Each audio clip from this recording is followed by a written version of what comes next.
नमः ओम परमगुरुभ्यो नमः ओम श्रीमदानंदतीर्थभगवत्पादाचार्यगुरुभ्यो नमः व्यासाय नमः ओम भारते नमः ओम सरस्वती नमः ओम वायुवे नमः ओम ब्रह्मणे नमः ओम श्री महालक्ष्मी नमः ओम शुरुआत ओम नमो भगवते वासुदेवाय पादमूलपर्यन्तं गुरुनामामृतं स्मरेत् तेन विघ्नाः प्रणश्यन्ति सिद्ध्यन्ति च मनोरथाः वेदशास्त्राणादिमर्मसद्धर्मबोधकान् बालगारगुरून् वन्दे गुरुसाधकान् अस्मद्गुरुसमारम्भां टीकाकृत्पादमध्यमां श्रीमदाचार्यपर्यन्तां वन्दे गुरुपरम्पराम् प्रथमो हनुमान् नाम द्वितीयो भीमैव च पूर्णप्रज्ञस्तुतीयस्तु भगवत्कार्यसाधकः कल्याणाद्भुतगात्राय कामितार्थप्रदायिने श्रीमद्वेङ्कटनाथाय श्रीनिवासाय ते नमः सृष्टिस्थित्यप्ययेहानिरीक्षितमो बन्धमोक्षाश्च यस्मादस्य श्रीब्रह्मरुद्रप्रभृतिसुरनरद्वीषशत्रुआत्मकस्य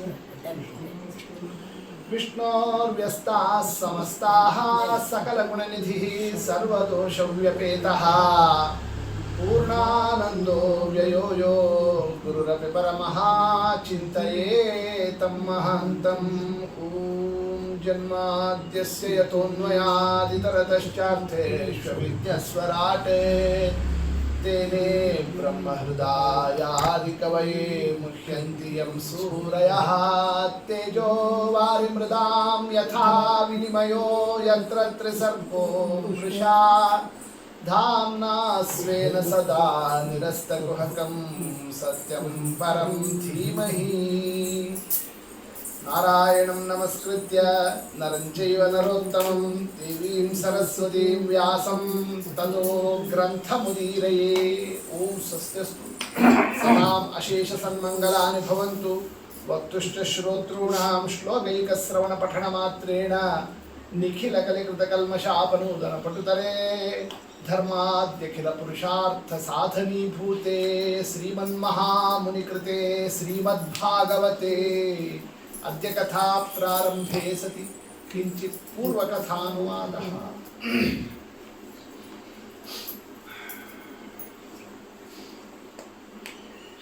ಮಂಗಲ ಸ್ವರೂಪಿಯಾದ ಪರಮಾತ್ಮ ಜಗತ್ತಿಗೆ ಪರಮಮಂಗಳಾಗಲಿ ಎಂಬ ದೃಷ್ಟಿಯಿಂದ ಶ್ರೀಮದ್ ಭಾಗವತದ ನಿರ್ಮಾಣ ಅದರಲ್ಲಿ ಪರಮಾದ್ಭುತವಾದಂತಹ ಮಂಗಳ ಶ್ಲೋಕವನ್ನು ಜಗತ್ತಿಗೆ ಅನುಗ್ರಹಿಸಿ ಈ ಗ್ರಂಥಕ್ಕೆ ವಿಷಯ ಪ್ರಯೋಜನ ಅಧಿಕಾರಿ ಸಂಬಂಧ ಎಲ್ಲವೂ ಇದೆ ಪರಮ ಪ್ರಾಮಾಣಿಕ ಇದೆ ಅಂತಹ ಒಂದು ಪರಮ ಆಪ್ತನಾದ ತಾನೇ ದೇವರಿಗಿಂತ ಆಪ್ತ ವಸ್ತು ಯಾರು ಅಂತಹ ಭಗವಂತನಿಂದ ನಿರ್ಮಿತವಾದಂತಹದ್ದು ಅನ್ನೋ ಒಂದು ಮಹತ್ವವನ್ನು ಇದರಲ್ಲಿ ದೃಷ್ಟಿಯನ್ನು ಇಟ್ಟು ಅಧ್ಯಯನ ಮಾಡಿ ಅನ್ನೋದನ್ನು ತಿಳಿಸುತ್ತಾನೆ ಅಷ್ಟೇ ಅಲ್ಲದೇನೆ ಗ್ರಂಥಕ್ಕೆ ಎಷ್ಟು ಮಹತ್ವ ಇದೆ ಅಂತಂದರೆ ಇದು ಹಣ್ಣಿದು ಸಕಲ ವೇದ ಶಾಸ್ತ್ರ ಪುರಾಣ ಇತಿಹಾಸ ಸಕಲ ವಾಂಗ್ಮಯ ಪ್ರಪಂಚದ ಫಲ ಯಾವುದದು ಶ್ರೀಮದ್ ಭಾಗವತ ಫಲ ಅಂದರೆ ಏನರ್ಥ ಹಣ್ಣು ಅನ್ನೋದಕ್ಕೆ ಏನರ್ಥ ಇದೆ ಇನ್ನು ಅದರ ಮುಂದೆ ಇನ್ನೊಂದೇನೂ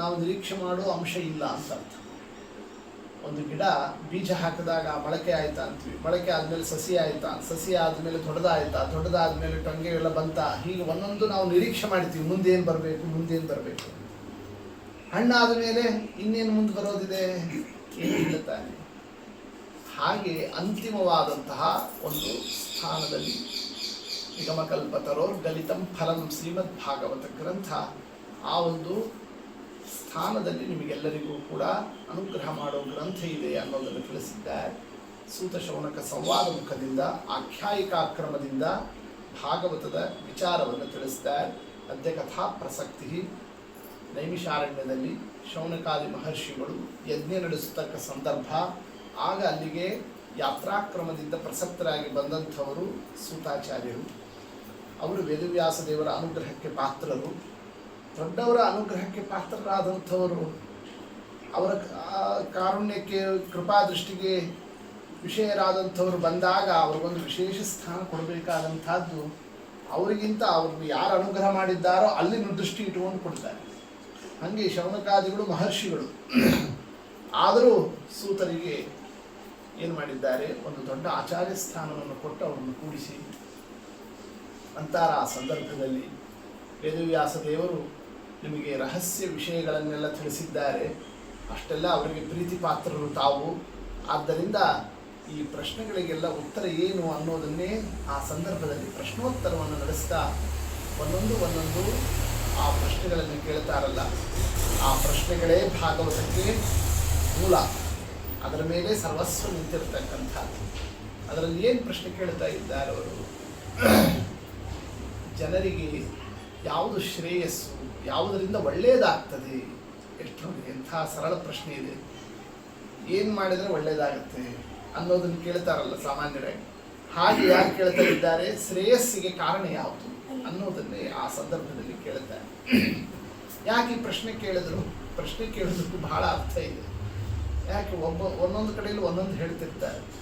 ಪುರಾಣ ನೋಡಿದಾಗ, ಪ್ರವಚನ ಕೇಳಿದಾಗ, ಅಥವಾ ಬೇರೆ ಬೇರೆ ಇದನ್ನು ಓದಿದಾಗ ಒಂದು ಕಡೆಯಲ್ಲಿ ದಾನಕ್ಕೆ ಮಹತ್ವ ಹೇಳ್ತಾರೆ, ಒಂದು ಕಡೆಯಲ್ಲಿ ಪ್ರದಕ್ಷಿಣೆ ಅಂತಾರೆ, ಒಂದು ಕಡೆಯಲ್ಲಿ ತೀರ್ಥಯಾತ್ರಾ ಅಂತಾರೆ, ಒಂದು ಕಡೆಯಲ್ಲಿ ಜಪ ಅಂತಾರೆ, ಒಂದು ಕಡೆಯಲ್ಲಿ ಪಾರಾಯಣ ಅಂತಂತಾರೆ, ಇನ್ನೊಂದು ಕಡೆಯಲ್ಲಿ ನಮಸ್ಕಾರ ಮಾಡ್ರಿ ಅಂತಂತಾರೆ. ಹಿಂಗೆ ಒಂದೊಂದು ಸಂದರ್ಭದಲ್ಲಿ ಒಂದೊಂದು ಹೇಳ್ತಾರಲ್ಲ. ಎಲ್ಲ ಮಾಡೋಕ್ಕಾಗೋದಿಲ್ಲ ನಮಗೆ, ಯಾವುದು ಮಾಡಿದರೆ ಎಲ್ಲ ಆಗ್ತದೆ ಅಂಥದ್ದು ಒಂದು ಹೇಳಿದರೆ ಸಾಕ್ತಾನೆ ನಮಗೆ ಅನ್ನೋದೊಂದು ಪ್ರಶ್ನೆ ಇರ್ತದೆ ಅಷ್ಟೇ.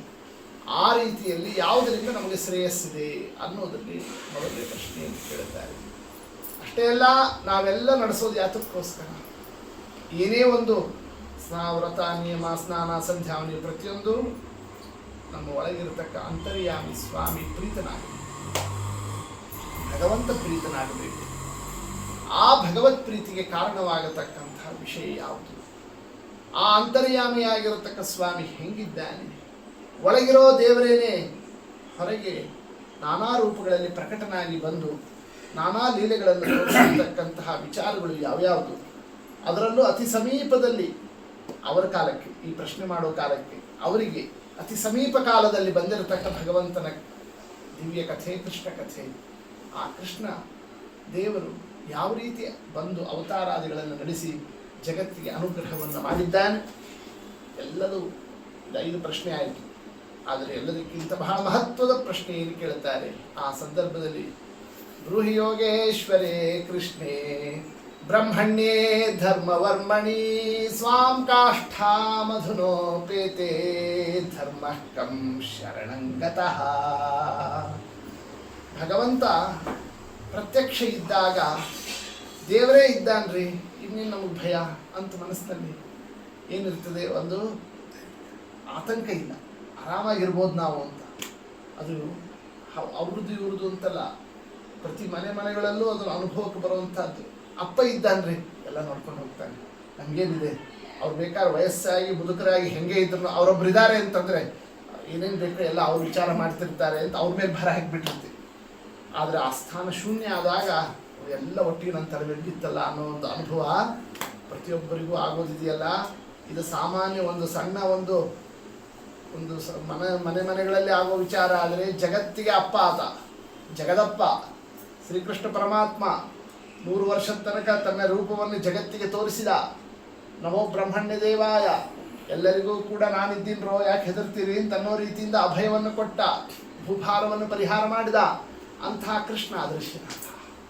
ದೇವರು ಈಗ ಕಲಿಯುಗ ಬರ್ತಾ ಇದೆ ಅಂತ ತಾನು ಅದೃಶ್ಯನಾಗಿ ಹೊರಟು ಬಿಟ್ನಲ್ಲ. ಈಗ ನಮ್ಮ ರಕ್ಷಣೆ ಯಾರು ಮಾಡೋರು? ಈ ಪ್ರಶ್ನೆ ಯಾರು ಕೇಳ್ತಾ ಇದ್ದಾರೆ? ಶೌನಕಾದಿಗಳು.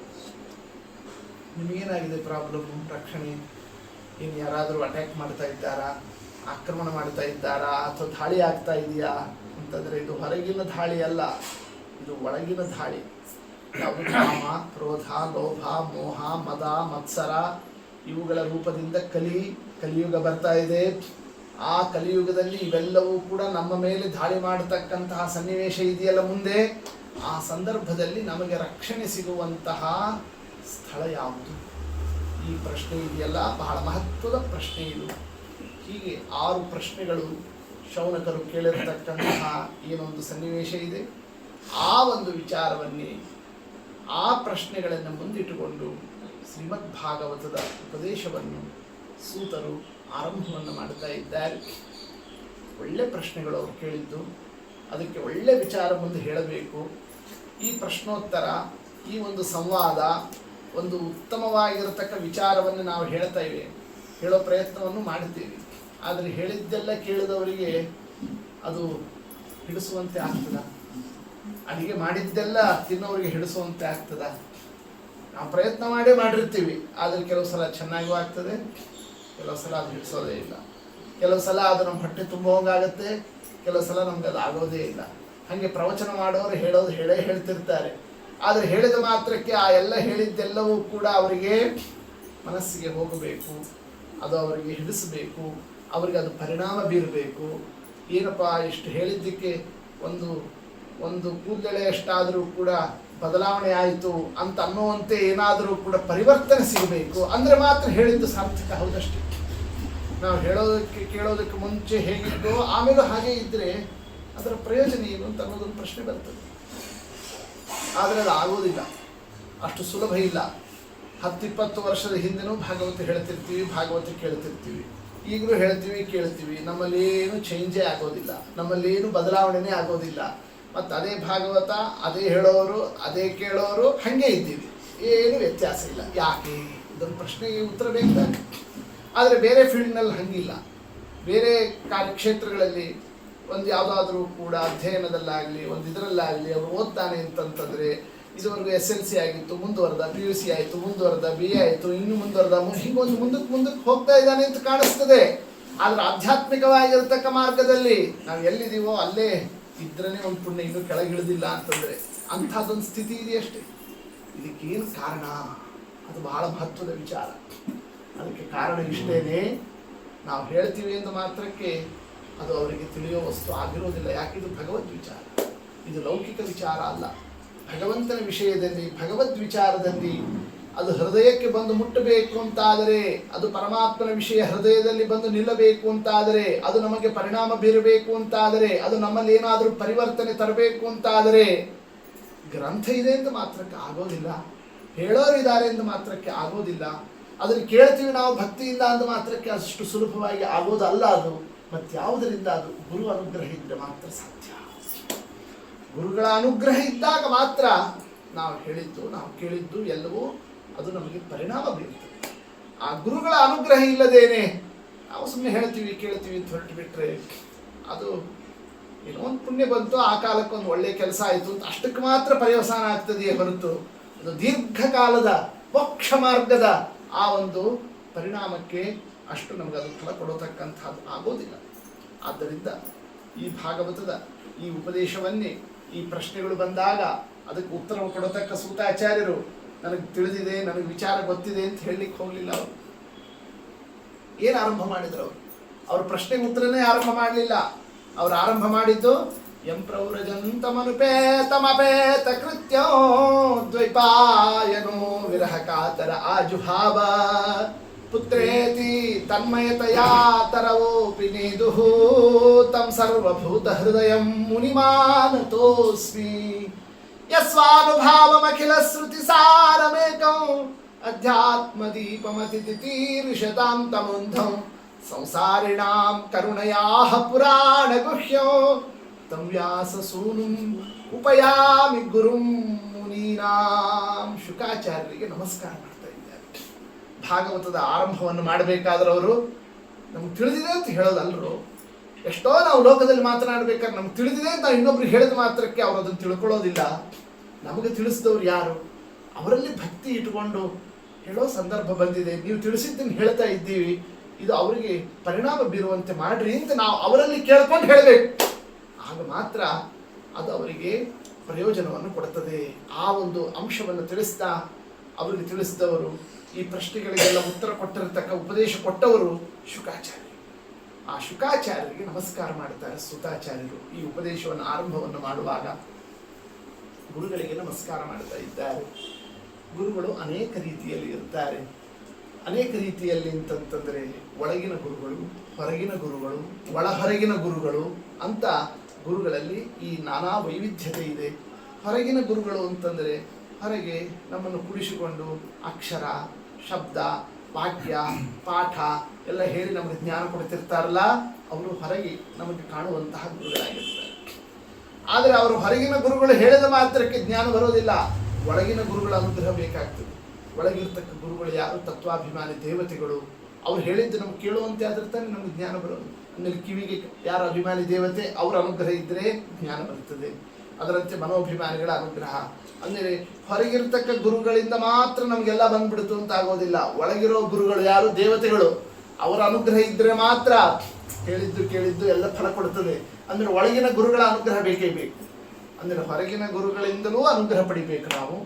ಒಳಗಿರ್ತಕ್ಕ ತತ್ವಾಭಿಮಾನಿ ದೇವತೆಗಳೇನಿದ್ದಾರೆ ಅವರ ಅನುಗ್ರಹವೂ ಬೇಕು, ಜ್ಞಾನ ಬರಬೇಕು ಅಂತಾದರೆ ಶುಕಾಚಾರ್ಯರು ಯಾವ ಗುರುಗಳು ಅನ್ನೋದಕ್ಕೆ 2 ಶ್ಲೋಕದಿಂದ ಅವರು ಒಳಗಿನ ಗುರುಗಳೂ ಹೌದು, ಹೊರಗಿನ ಗುರುಗಳೂ ಹೌದು ಅನ್ನೋದನ್ನು ತಿಳಿಸ್ತಾ ಇದ್ದಾರೆ.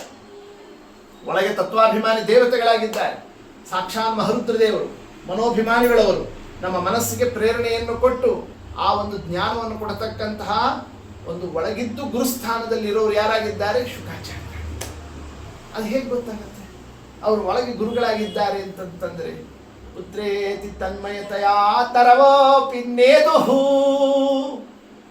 ಎಷ್ಟು ವಾತ್ಸಲ್ಯ ಆ ಶುಕಾಚಾರ್ಯರ ಮೇಲೆ ವೇದವ್ಯಾಸ ದೇವರಿಗೆ. ಪುತ್ರ ಅಂತ ಅವರನ್ನು ಹಿಂಬಾಲಿಸ್ತಾ ಅವರನ್ನು ಕೂಗುತ್ತಾ ಇದ್ರೆ ದೂರ ಇರೋ ಶುಕಾಚಾರ್ಯರು ಉತ್ತರ ಎಲ್ಲಿಂದ ಕೊಟ್ಟರು? ಅಪ್ಪ ನಾ ಇಲ್ಲಿದ್ದೀನಿ ಅಂತ. ಹತ್ತಿರದಲ್ಲಿರೋ ಗಿಡಗಳು ಮರಗಳು ಎಲ್ಲ ಹೇಳಿದ್ವಂತೆ.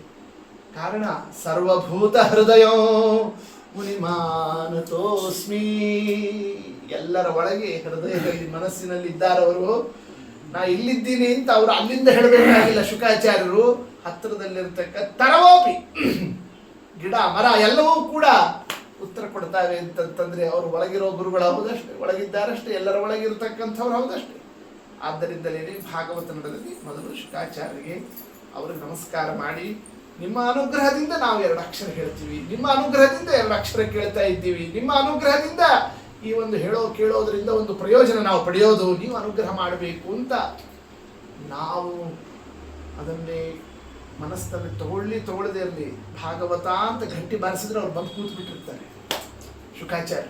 ಅಷ್ಟು ಅವರಿಗೆ ಭಾಗವತ ಪರಮ ಪ್ರಿಯವಾಗಿರೋ ಗ್ರಂಥ. ಇದು ನಂದು, ಇದು ನನ್ನ ವಸ್ತು, ಇದು ನೀವೇನು ಹೇಳಬೇಕಾಗಿಲ್ಲ, ನಾನೇ ಬರ್ತೀನಿ ಅಲ್ಲಿಗೆ ಅಂತ ಅವ್ರು ಬಂದು ಕೂತು ಬಿಟ್ಟಿರ್ತಾರೆ ಅವರು. ನಾವು ಅದನ್ನು ಅರ್ಥ ಮಾಡಿಕೊಂಡು ನಮಸ್ಕಾರ ಮಾಡಿದರೆ ಅನುಗ್ರಹ ಮಾಡ್ತಾರೆ. ಇದು ಶುಕಾಚಾರ್ಯರ ಅನುಗ್ರಹವನ್ನು ಮೊದಲು ಪಡೆಯಬೇಕಾದಂತಹ ಅಂಶ. ಅಷ್ಟು ಒಳಗೆ ನಮಗೆ ಗುರುಸ್ಥಾನದಲ್ಲಿದ್ದಾರೆ. ಅಷ್ಟೇ ಅಲ್ಲ, ಸಂಸಾರಿಣಾಂ ಕರುಣಯಾ ಪುರಾಣ ಗುಹ್ಯಂ ತಂ ವ್ಯಾಸಸೂನಂ ಉಪಯಾಮಿ ಗುರುಂ ಮುನೀನಾಂ. ಹೊರಗೂ ಗುರುಗಳಾಗಿದ್ದಾರೆ. ಹೇಗೆ? ಪುರಾಣ ಗುಹ್ಯಂ, ಈ ಗೌಪ್ಯವಾದ ರಹಸ್ಯವಾದ ಈ ಭಾಗವತದ ವಿಷಯವನ್ನೇ ಸಂಸಾರಿಣಾಂ, ಸಂಸಾರದಲ್ಲಿರ್ತಕ್ಕಂತಹ ಸಜ್ಜೀವರ ಉದ್ಧಾರಕ್ಕೋಸ್ಕರ ಅವರು ಹೇಳಿದ್ರಲ್ಲ. ಇದರಿಂದ ಹೇಳಿದ್ದರಿಂದ ಅವರಿಗೆ ಲಾಭ ಇದೆ. ಕಾರುಣ್ಯ ಬಿಟ್ಟರೆ ಇನ್ನೇನೂ ಇಲ್ಲ. ಅಥವಾ ಉಪನ್ಯಾಸ ಹೇಳಿದರು, ಉಪದೇಶ ಮಾಡಿದರು, ಪ್ರವಚನ ಮಾಡಿದರು, ಪರೀಕ್ಷಿತ್ ರಾಜನ ಹತ್ರ 1 ವಾರದ ತನಕ ಸಪ್ತಾಹ ಮಾಡಿದರು ಅಂತ ಏನಾದರೂ ಕೂಡ ಬ್ಯಾಗ್ ತುಂಬ ಸಾಮಾನು ತೊಗೊಂಡು ಹೋಗೋ ಆಚಾರ್ಯ ಅವರು. ಹಂಗೇನಾದರೂ ಕೂಡ ಅದು ಇದು ದಕ್ಷಿಣಿ ತಗೊಂಡು ಹೋಗ್ಲಿಕ್ಕೆ ಇರ್ತಕ್ಕಂತಹ ವಿಚಾರನ ಅವರಲ್ಲಿ. ಸರ್ವಸಂಗ ಪರಿತ್ಯಾಗಿಗಳು, ಅವ್ರಿಗೇನು ಯಾರಿಂದಲೂ ಏನೂ ಆಗಬೇಕಾದದ್ದೇ ಇಲ್ಲ. ಆದರೂ ಈ ಉಪದೇಶ ರಾಜನಿಗೆ ಅಂತ ನಿಮಿತ್ತ ಇಡೀ ಮುಂದೆ ಬರತಕ್ಕಂತಹ ಕೋಟಿ ಕೋಟಿ ಕೋಟಿ ಜೀವರಾಶಿಗಳಿಗೆ ಉದ್ಧಾರ ಆಗಲಿ ಎಂಬತಕ್ಕಂತಹ ದೃಷ್ಟಿಯಿಂದ ಅವರು ಉಪದೇಶವನ್ನು ಕೊಟ್ಟರಲ್ಲ ಶುಕಾಚಾರ್ಯರು. ಅದಕ್ಕೆ ಕಾರಣ ಏನು? ಕರುಣಯ ಅಂತ ಶಬ್ದವನ್ನು ಇಟ್ಟಿದ್ದಾರೆ. ಕಾರುಣ್ಯ, ಸಜ್ಜನರಿಗೆ, ಪರರಿಗೆ, ಮತ್ತೊಬ್ಬರಿಗೆ ಉದ್ಧಾರ ಆಗಲಿ ಎಂಬತಕ್ಕ ಕಾರುಣ್ಯ ಸಹಜ ಸ್ವಭಾವ ಇರ್ತದೆ. ವೃಕ್ಷಗಳು ಹಣ್ಣು ಬಿಡ್ತಾವಲ್ಲ, ಯಾಕೆ ಬಿಡ್ತಾವೆ? ತಾತನ ಬೇಕು ಅಂತ ಬಿಡ್ತಾವ ಅವು.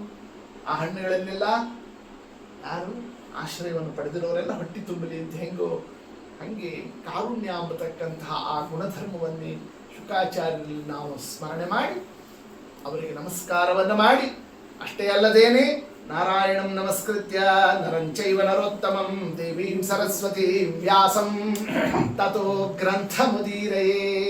ಯಾವುದೇ ಗ್ರಂಥ ಹೇಳುವಾಗ ಆ ಗ್ರಂಥಕ್ಕೆ ಮುಖ್ಯ ಪ್ರತಿಪಾದ್ಯ ನಾರಾಯಣನಿಗೆ, ಮಹಾಲಕ್ಷ್ಮೀ ದೇವಿಗೆ, ಮುಖ್ಯ ಪ್ರಾಣ ದೇವರಿಗೆ, ಭಾರತೀ ದೇವಿಗೆ, ವಾಂಗ್ಮನೋ ದೇವತಾ ಶಬ್ದಾಭಿಮಾನಿ ದೇವತೆ ಭಾರತೀ ದೇವಿಗೆ, ಮತ್ತೆ ಉಪದೇಶವನ್ನು ಕೊಟ್ಟಿರತಕ್ಕ ಉಪಸಾಧಕರಾಗಿರತಕ್ಕ ಶೇಷಾದಿ ದೇವತೆಗಳಿಗೆ, ಮತ್ತಷ್ಟೇ ಅಲ್ಲದೇನೆ ವೇದವ್ಯಾಸ ದೇವರಿಗೆ ನಮಸ್ಕಾರವನ್ನು ಮಾಡಿ ಆರಂಭಿಸಬೇಕು ಅನ್ನೋದನ್ನೇ ಸೂತಾಚಾರ್ಯರು ಈ ಒಂದು ಕ್ರಮವನ್ನೇ ಜಗತ್ತಿಗೆ ತಿಳಿಸ್ತಾ ತಾವು ಅದನ್ನೇ ಆಚರಿಸುತ್ತಾ ಉಪದೇಶವನ್ನು ಕೊಡ್ತಾ ಇದ್ದಾರೆ. ಯಾವುದು ಶ್ರೇಷ್ಠ, ಯಾವುದು ಧರ್ಮ, ಯಾವುದು ನಮಗೆ ಶ್ರೇಯಸ್ಸು, ಅದಷ್ಟೇ ಮೊದಲನೇ ಪ್ರಶ್ನೆ ಬಂದಿತ್ತು.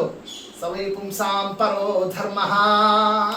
ಅದಕ್ಕಂದ್ರೆ ಇದಕ್ಕೆ ಆಪ್ಷನ್ನೇ ಇಲ್ಲ ಅಂತಂದ್ರೆ, ಇದು ಆಗ್ಬೋದು, ಅದು ಆಗ್ಬೋದು, ಅದು ಬೇಕಾದ್ರೂ ಮಾಡ್ರಿ ಹಿಂಗೆ ಹೇಳುವಂಥ ವಿಷಯ ಅಲ್ಲ ಇದು. ಯಾವುದು ಅಂದರೆ ಸವೈ, ಅದೇ, ಅದೊಂದೇ ಇರೋದು ಧರ್ಮ ಅಂತಂತಂದ್ರೆ. ಯಾವುದದು? ಸ್ನಾನನ, ದಾನನ, ವ್ರತನ, ಅನುಷ್ಠಾನನ, ಜಪನ, ಪಾಠನ, ಪ್ರವಚನನ. ಯಾವುದು ಧರ್ಮ? ಯಾವುದು ಅಂತ ಹೇಳಲೇ ಇಲ್ಲ ಅವರು. ಮತ್ತೇನು ಹೇಳಿದ್ರು? ಯತೋ ಭಕ್ತಿರಧೋಕ್ಷಜೇ ಸವೈ ಪುಂಸಾಂ ಪರೋ ಧರ್ಮ. ಅದೇ ಪರಮಧರ್ಮ. ಯತೋ ಭಕ್ತಿರಧೋಕ್ಷಜೆ, ಯಾವುದರಿಂದ ದೇವರಲ್ಲಿ ನಮಗೆ ಭಕ್ತಿ ಬರ್ತದೆ. ಭಕ್ತಿ ಅಂದ್ರೇನು? ನಿರಂತರ ಪ್ರೇಮ ಪ್ರವಾಹ. ನಮಗೆ ಇವ್ರು ಬೇಕೇ ಬೇಕು, ಇವ್ರನ್ನ ಬಿಟ್ಟಿರಲಾರೆ ಅಂತ ಹೆಂಗೆ ನಾವು ಆ ಪ್ರೀತಿಯನ್ನು ತೋರಿಸ್ತೀವಲ್ಲ ನಮ್ಮ ಪರಿವಾರದಲ್ಲಿ ಅಥವಾ ಇನ್ನೊಂದು ಪದಾರ್ಥಗಳಲ್ಲಿ, ಅದರಲ್ಲಿ ಇದರಲ್ಲಿ, ಆ ಪ್ರೇಮ ಪ್ರವಾಹ ದೇವರಲ್ಲಿ ಬರೋದೇನೆ ಏನಂತ ಕರೀತಾರೆ? ಅದನ್ನು ಭಕ್ತಿ ಅಂತ ಕರೀತಾರೆ. ಕಣ್ಣಿಗೆ ಕಾಣುವ ವಸ್ತುವಿನಲ್ಲಾದರೆ ಪ್ರೀತಿ ಪ್ರೇಮ ಅದೆಲ್ಲ ಲೋಕದಲ್ಲಿ ಸಹಜ. ಕಾಣದೇ ಇರೋ ವಸ್ತುವಿನಲ್ಲಿ ಭಕ್ತಿ ಮಾಡೋದಿದೆಯಲ್ಲ, ಆ ಪ್ರೇಮ ಪ್ರವಾಹವನ್ನು ಹೊಂದೋದಿದೆಯಲ್ಲ, ಅದಷ್ಟು ಸುಲಭ ಅಲ್ಲ. ಅದಕ್ಕೆ ಯತೋ ಭಕ್ತಿರಧೋಕ್ಷಜೆ, ಅಧೋಕ್ಷಜ ಶಬ್ದವನ್ನು ಇಟ್ಟಿದ್ದಾರೆ. ಪರಮಾತ್ಮ ಅಧೋಕ್ಷಜ, ನಮ್ಮ ಪ್ರತ್ಯಕ್ಷಕ್ಕೆ ಕಾಣ್ತಾ ಇಲ್ಲ, ಆದ್ರೆ ಅವನಲ್ಲಿ ನಮಗೆ ಭಕ್ತಿ ಬೇಕು. ಆ ಭಕ್ತಿ ಯಾವುದರಿಂದ ಬರ್ತದೋ ಅದೇ ನಿಮಗೆ ಶ್ರೇಯಸ್ಸು, ಅದೇ ಧರ್ಮ. ಅದು ಎಲ್ಲರಿಗೂ ಒಂದೇ ರೀತಿ ಇರೋದಿಲ್ಲ, ಒಬ್ಬೊಬ್ಬರಿಗೆ ಒಂದೊಂದು ರೀತಿಯಿಂದ ಭಕ್ತಿ ಬರೋ ವಿಚಾರ ಇದೆ. ಆ ಕಾರಣಕ್ಕೂ ಅದಕ್ಕೋಸ್ಕರವಾಗಿ ಶಾಸ್ತ್ರದಲ್ಲಿ ನಾನಾ ಸಾಧನಗಳನ್ನು ಹೇಳಿದ್ದಾರೆ. ಮಾಘ ಮಾಸದಲ್ಲಿ, ವೈಶಾಖ ಮಾಸದಲ್ಲಿ ಸ್ನಾನವನ್ನು ಹೇಳುತ್ತಾರೆ, ಇನ್ನೊಂದು ಮಾಸದಲ್ಲಿ ದಾನವನ್ನು ಹೇಳುತ್ತಾರೆ, ಇನ್ನೊಂದು ಮಾಸದಲ್ಲಿ ದೀಪವನ್ನು ಹೇಳುತ್ತಾರೆ, ಮತ್ತೊಂದು ಕಡೆಯಲ್ಲಿ ವ್ರತ ಹೇಳುತ್ತಾರೆ, ಅನುಷ್ಠಾನ ಹೇಳ್ತಾರೆ, ಪಾರಾಯಣ ಹೇಳ್ತಾರೆ. ಎಲ್ಲ ಯಾಕೆ ಹೇಳಿದ್ದಾರೆ? ಯಾವುದರಿಂದಲಾದರೂ ಭಕ್ತಿಯನ್ನು ಸಂಪಾದಿಸ್ರಿ. ಇದರಿಂದ ಆಗ್ತಿಲ್ಲ ಅಂದ್ರೆ ಅದಕ್ಕೆ ಹೋಗ್ಲಿ, ಅದರಿಂದ ಅಲ್ಲ ಇದಕ್ಕೆ ಹೋಗ್ಲಿ. ನೀವೇ ನಿಮ್ಮನ್ನು ನೀವು ಪರಾಮರ್ಶೆ ಮಾಡಿಕೊಳ್ಳಿ. ಯಾವ ಕೆಲಸ ನಡೆಸಿದಾಗ ನನಗೆ ಭಕ್ತಿ ಹೆಚ್ಚಾಗುತ್ತಾ ಇದೆ, ಓ ಇದು ನನಗೆ ಧರ್ಮ, ಅದನ್ನು ನಾವು ತಿಳ್ಕೋಬೇಕು. ಅವ್ರು ಅದನ್ನು ಮಾಡ್ತಾರೆ, ನಾನು ಅದನ್ನು ಮಾಡ್ತೀನಿ ಅಂತ ಹಿಂಗೆ ಹೋಗತಕ್ಕಂಥದ್ದು ಮಾಡಬೇಡ್ರಿ. ನಿಮಗೆ ದೇವರು ಭಕ್ತಿ ಯಾವುದರಲ್ಲಿ ಕೊಡ್ತಾ ಇದ್ದಾನೆ ಅಂತ ನೀವೇ ಅದನ್ನು ಗಮನಿಸಿರಿ. ಅದನ್ನು ಭಾಗವತ ಮೊದಲು ಹೇಳ್ತಾ ಇದೆ. ಯತೋ ಭಕ್ತಿರಧೋಕ್ಷಜೇ.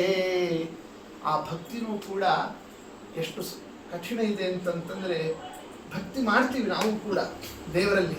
ಯಾವಾಗ? ಹೈತುಕವಾಗಿ, ಏನೋ ಒಂದು ಕಾರಣ ಆದಾಗ, ಕಷ್ಟ ಇದ್ದಾಗ, ಸಂಕಟ ಬಂದಾಗ ವೆಂಕಟರಮಣ ಅಂತ ದೇವರ ಹತ್ರ, ಸ್ವಾಮಿ ಏನಾರು ಮಾಡಪ್ಪ ಅಂತಂತ ದೇವರ ಹಂಗೆ ಏನೋ ಒಂದು ನಿಮಿತ್ತ ಕಾರಣ ಇಟ್ಕೊಂಡು ಭಕ್ತಿ ಮಾಡ್ತಾರಲ್ಲ, ಆ ಭಕ್ತಿ ಆ ಕಾರಣ ಇರೋ ತನಕ ಮಾತ್ರ ಇರ್ತದೆ.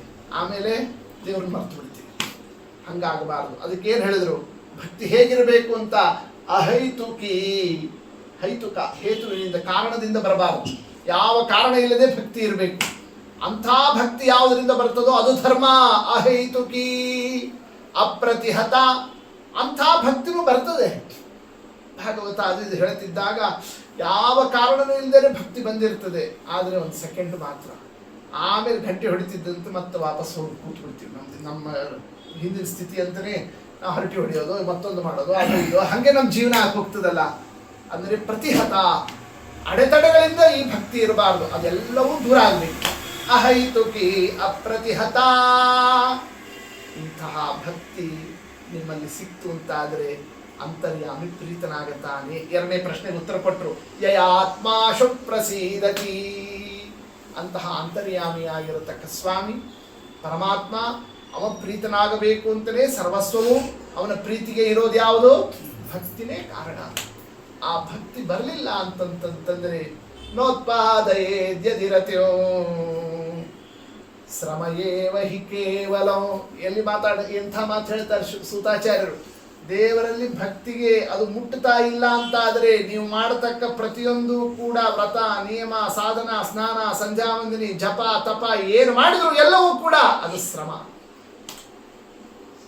ಪ್ರಾಣಿ ದುಡಿತಾ ಇದ್ದಾನೆ ಅಂತ ನೋಡ್ತಾರೆ ಅಷ್ಟೇ ಜ್ಞಾನಿಗಳು.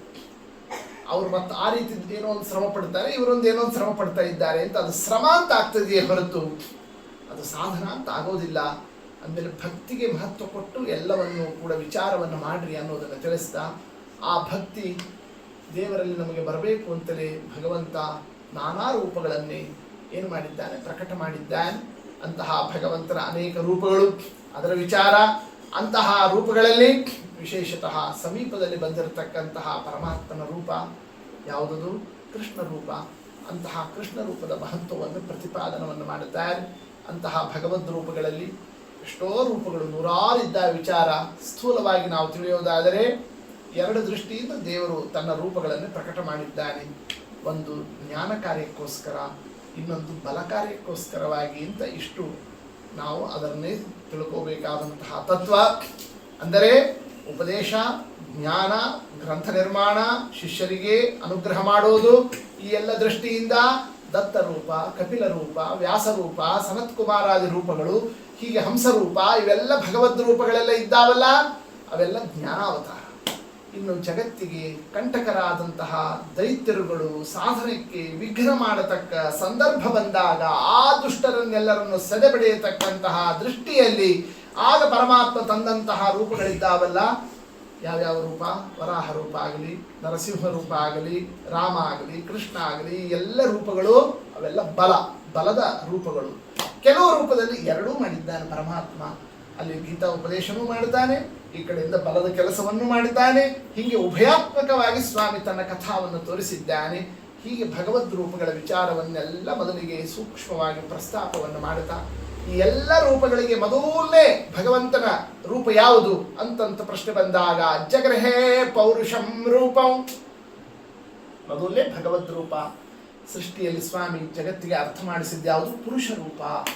ಆ ಪುರುಷ ರೂಪದಿಂದ ಮುಂದೆ ಪದ್ಮನಾಭಾದಿ ರೂಪಗಳು, ಹೀಗೆ ಆ ರೂಪ ವಿಶೇಷಗಳ ವಿಚಾರವನ್ನು ತಿಳಿಸ್ತಾ ಅಂತಹ ಭಗವಂತನ ಎಲ್ಲ ರೂಪಗಳಲ್ಲಿ ಸಮೀಪದಲ್ಲಿ ಬಂದಿರತಕ್ಕ ಕೃಷ್ಣ ರೂಪ ಏನಿದೆ, ಕೃಷ್ಣ ಪರಮಾತ್ಮ ಅನ್ನತಕ್ಕಂತಹ ಭಗವದ್ ರೂಪ, ಆ ಭಗವದ್ ರೂಪದಲ್ಲಿ ವಿಶೇಷ ನಾವು ಭಕ್ತಿಯನ್ನು ನಡೆಸಬೇಕು ಅನ್ನೋದನ್ನು ತಿಳಿಸ್ತಾ, ಬರೀ ಇದಿಷ್ಟೇ ದೇವರ ರೂಪಗಳು ಅಂತ ತಿಳಿಯೋದೆಲ್ಲ. ಋಷಯ, ಮನವಃ, ಪುತ್ರಾಹ, ಮನುಪುತ್ರಾಹ, ಮಹೌಜಸಃ, ಲೋಕದಲ್ಲಿ ಯಾರೇ ಏನೇ ಒಂದು ವಿಶೇಷವಾಗಿ ಕಾಣ್ತಾ ಇದ್ದಾರೆ ಅಂತಂತಂದ್ರೆ ಅಲ್ಲೆಲ್ಲ ದೇವರ ಒಂದೊಂದು ರೂಪಗಳಿದ್ದಾವೆ.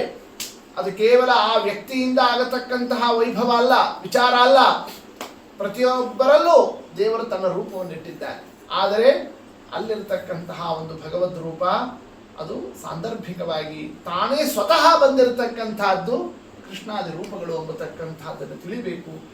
ಅಂದರೆ ಬ್ರಹ್ಮದೇವರಲ್ಲಿ ನಿಂತು ನಡೆಸ್ತಾ ಇರೋ ಕೆಲಸನೂ ಕೂಡ ಯಾರ್ದದು? ಅದು ಪರಮಾತ್ಮನ ರೂಪದ್ದೇ. ರುದ್ರದೇವರಲ್ಲಿರೋದು ಅದು ಪರಮಾತ್ಮನ ರೂಪನೇ, ಮತ್ತೆ ತಾನು ಅದು ಪರಮಾತ್ಮನೇ. ಅಂದರೆ ಎಲ್ಲವೂ ಪರಮಾತ್ಮನ ರೂಪದ್ದೇ ವೈಭವ ಇದು ಜಗತ್ತಿನ ತುಂಬ. ಹಾಗಾದರೆ ನಾವು ಶಿವನನ್ನು ಆರಾಧಿಸ್ಬೋದಲ್ಲ, ಬ್ರಹ್ಮದೇವರನ್ನು ಆರಾಧಿಸ್ಬೋದಲ್ಲ, ವಿಷ್ಣುವನ್ನೇ ಯಾಕೆ ಆರಾಧಿಸಬೇಕು? ಅಲ್ಲೂ ದೇವರೇ ಇದ್ದ ಅಂತಾನೆ ಅಂತ ಪ್ರಶ್ನೆ ಬಂದಾಗ ಹೌದು, ಅಲ್ಲೂ ಆರಾಧನವನ್ನು ಮಾಡಲಿಕ್ಕೆ ಅವಶ್ಯ ಬಂದೇ ಬರ್ತದೆ. ಸಂದರ್ಭ ನೋಡಿ ನಾವು ಮಾಡಬೇಕಾಗ್ತದೆ. ಯಾವ ಸಂದರ್ಭದಲ್ಲಿ ನಾವಿದ್ದೇವೆ? ನಾವು ಸ್ಥಿತಿಕಾಲದಲ್ಲಿ ಇದ್ದೇವೆ. ಸ್ಥಿತಿಕಾಲದಲ್ಲಿ ಇದ್ದಾಗ ಸ್ಥಿತಿಕಾಲಕ್ಕೆ ಕಾರಣವಾಗತಕ್ಕ ಗುಣ ಯಾವುದು, ಆ ಗುಣಕ್ಕೆ ಅನುಸಾರವಾಗಿರತಕ್ಕ ರೂಪ ಯಾವುದು, ಆ ರೂಪ ಏನು ಅನ್ನೋದನ್ನು ಅರ್ಥ ಮಾಡಿಕೊಂಡು ಭಕ್ತಿಯನ್ನು ನಾವು ತೋರಬೇಕಾದಂತಹದ್ದು ಕರ್ತವ್ಯ ಇರ್ತದೆ. ಸೃಷ್ಟಿಕಾಲ ಅಂತಂದ್ರೆ ಅಲ್ಲಿ ರಜೋಗುಣದಲ್ಲಿ ಸ್ವಾಮಿ ತನ್ನ ರೂಪವನ್ನು ಇಟ್ಟು ಕಾರ್ಯವನ್ನು ಮಾಡಿದ್ದಾನೆ. ಲಯಕಾಲ ಬಂತು ಅಂತಾದ್ರೆ ತಮೋ ಗುಣದಲ್ಲಿ ತನ್ನ ರೂಪವನ್ನು ಇಟ್ಟು ಕಾರ್ಯವನ್ನು ಮಾಡಿದ್ದಾನೆ. ಸ್ಥಿತಿಕಾಲ ಬಂತು ಅಂತಂದ್ರೆ ಸತ್ವಗುಣದಲ್ಲಿ ತನ್ನ ರೂಪವನ್ನು ಇಟ್ಟು ಜಗತ್ತಿಗೆ ಆ ಒಂದು ಕಾರ್ಯವನ್ನು ತೋರಿಸ್ತಾ ಇರ್ತಾನೆ. ಆದ್ದರಿಂದ ಸತ್ವಗುಣಕ್ಕೆ ಯಾರು? ಸಾಕ್ಷಾತ್ ವಿಷ್ಣು ಪರಮಾತ್ಮ. ಅದಕ್ಕೋಸ್ಕರವಾಗಿ ಅಲ್ಲಿ ನಾವು ವಿಶೇಷತಃ ಭಕ್ತ್ಯಾದಿಗಳನ್ನು ಸಲ್ಲಿಸಬೇಕು ಅನ್ನೋ ಅಂಶವನ್ನು ತಿಳಿಸಿಕೊಡುತ್ತಾರೆ. ಇಷ್ಟೆಲ್ಲ ಪರಮಾತ್ಮನ ವೈಭವವನ್ನೇ ಸಮೀಪದಲ್ಲಿ ಕೃಷ್ಣ ರೂಪದಲ್ಲಿ ನಾವು ನೋಡಿ ಆನಂದಪಟ್ಟು ಎಲ್ಲ ಆಯಿತು. ಆದರೆ ಅದೃಶ್ಯನಾಗಿಬಿಟ್ನಲ್ಲ, ದೇವರು ಹೋಗಿಬಿಟ್ನಲ್ಲ, ನಮಗೆ ಕಾಣಿಸ್ತಿಲ್ಲಲ್ಲ. ದೇವರ ಹತ್ರ ಹೋಗಿ ಓಡಾದ್ರೆ ಎಲ್ಲರಿಗೂ ಕೂಡ ದೇವ್ರು ಸಿಗ್ತಿದ್ದ. ನಾಟ್ ರೀಚಬಲ್ಲೇ ಇಲ್ಲ ಆಗ ದೇವರು.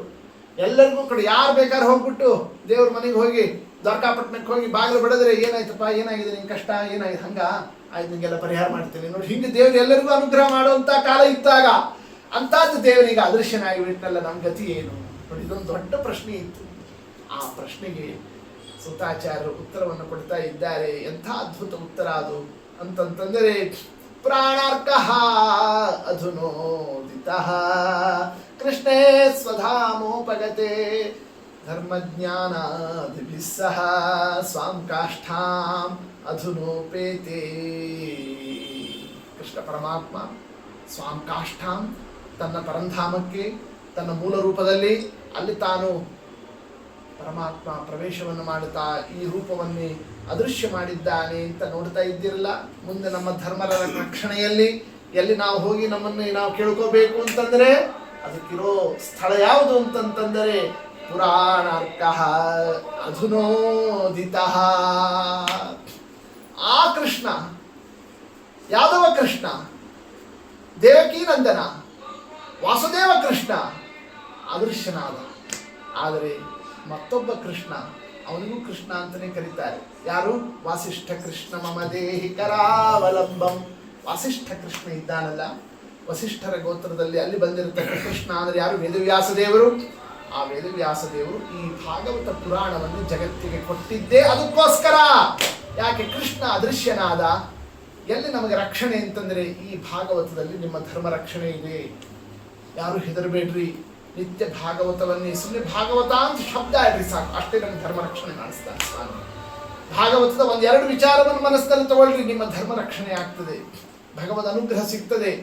ದೇವರ ಎದುರಿಗಿದ್ರೆ ಏನು ಅನುಗ್ರಹನೋ ಆ ಎಲ್ಲ ಅನುಗ್ರಹವನ್ನೇ ಸ್ವಾಮಿ ಎಲ್ಲಿಟ್ಟಿದ್ದಾನೀಗ?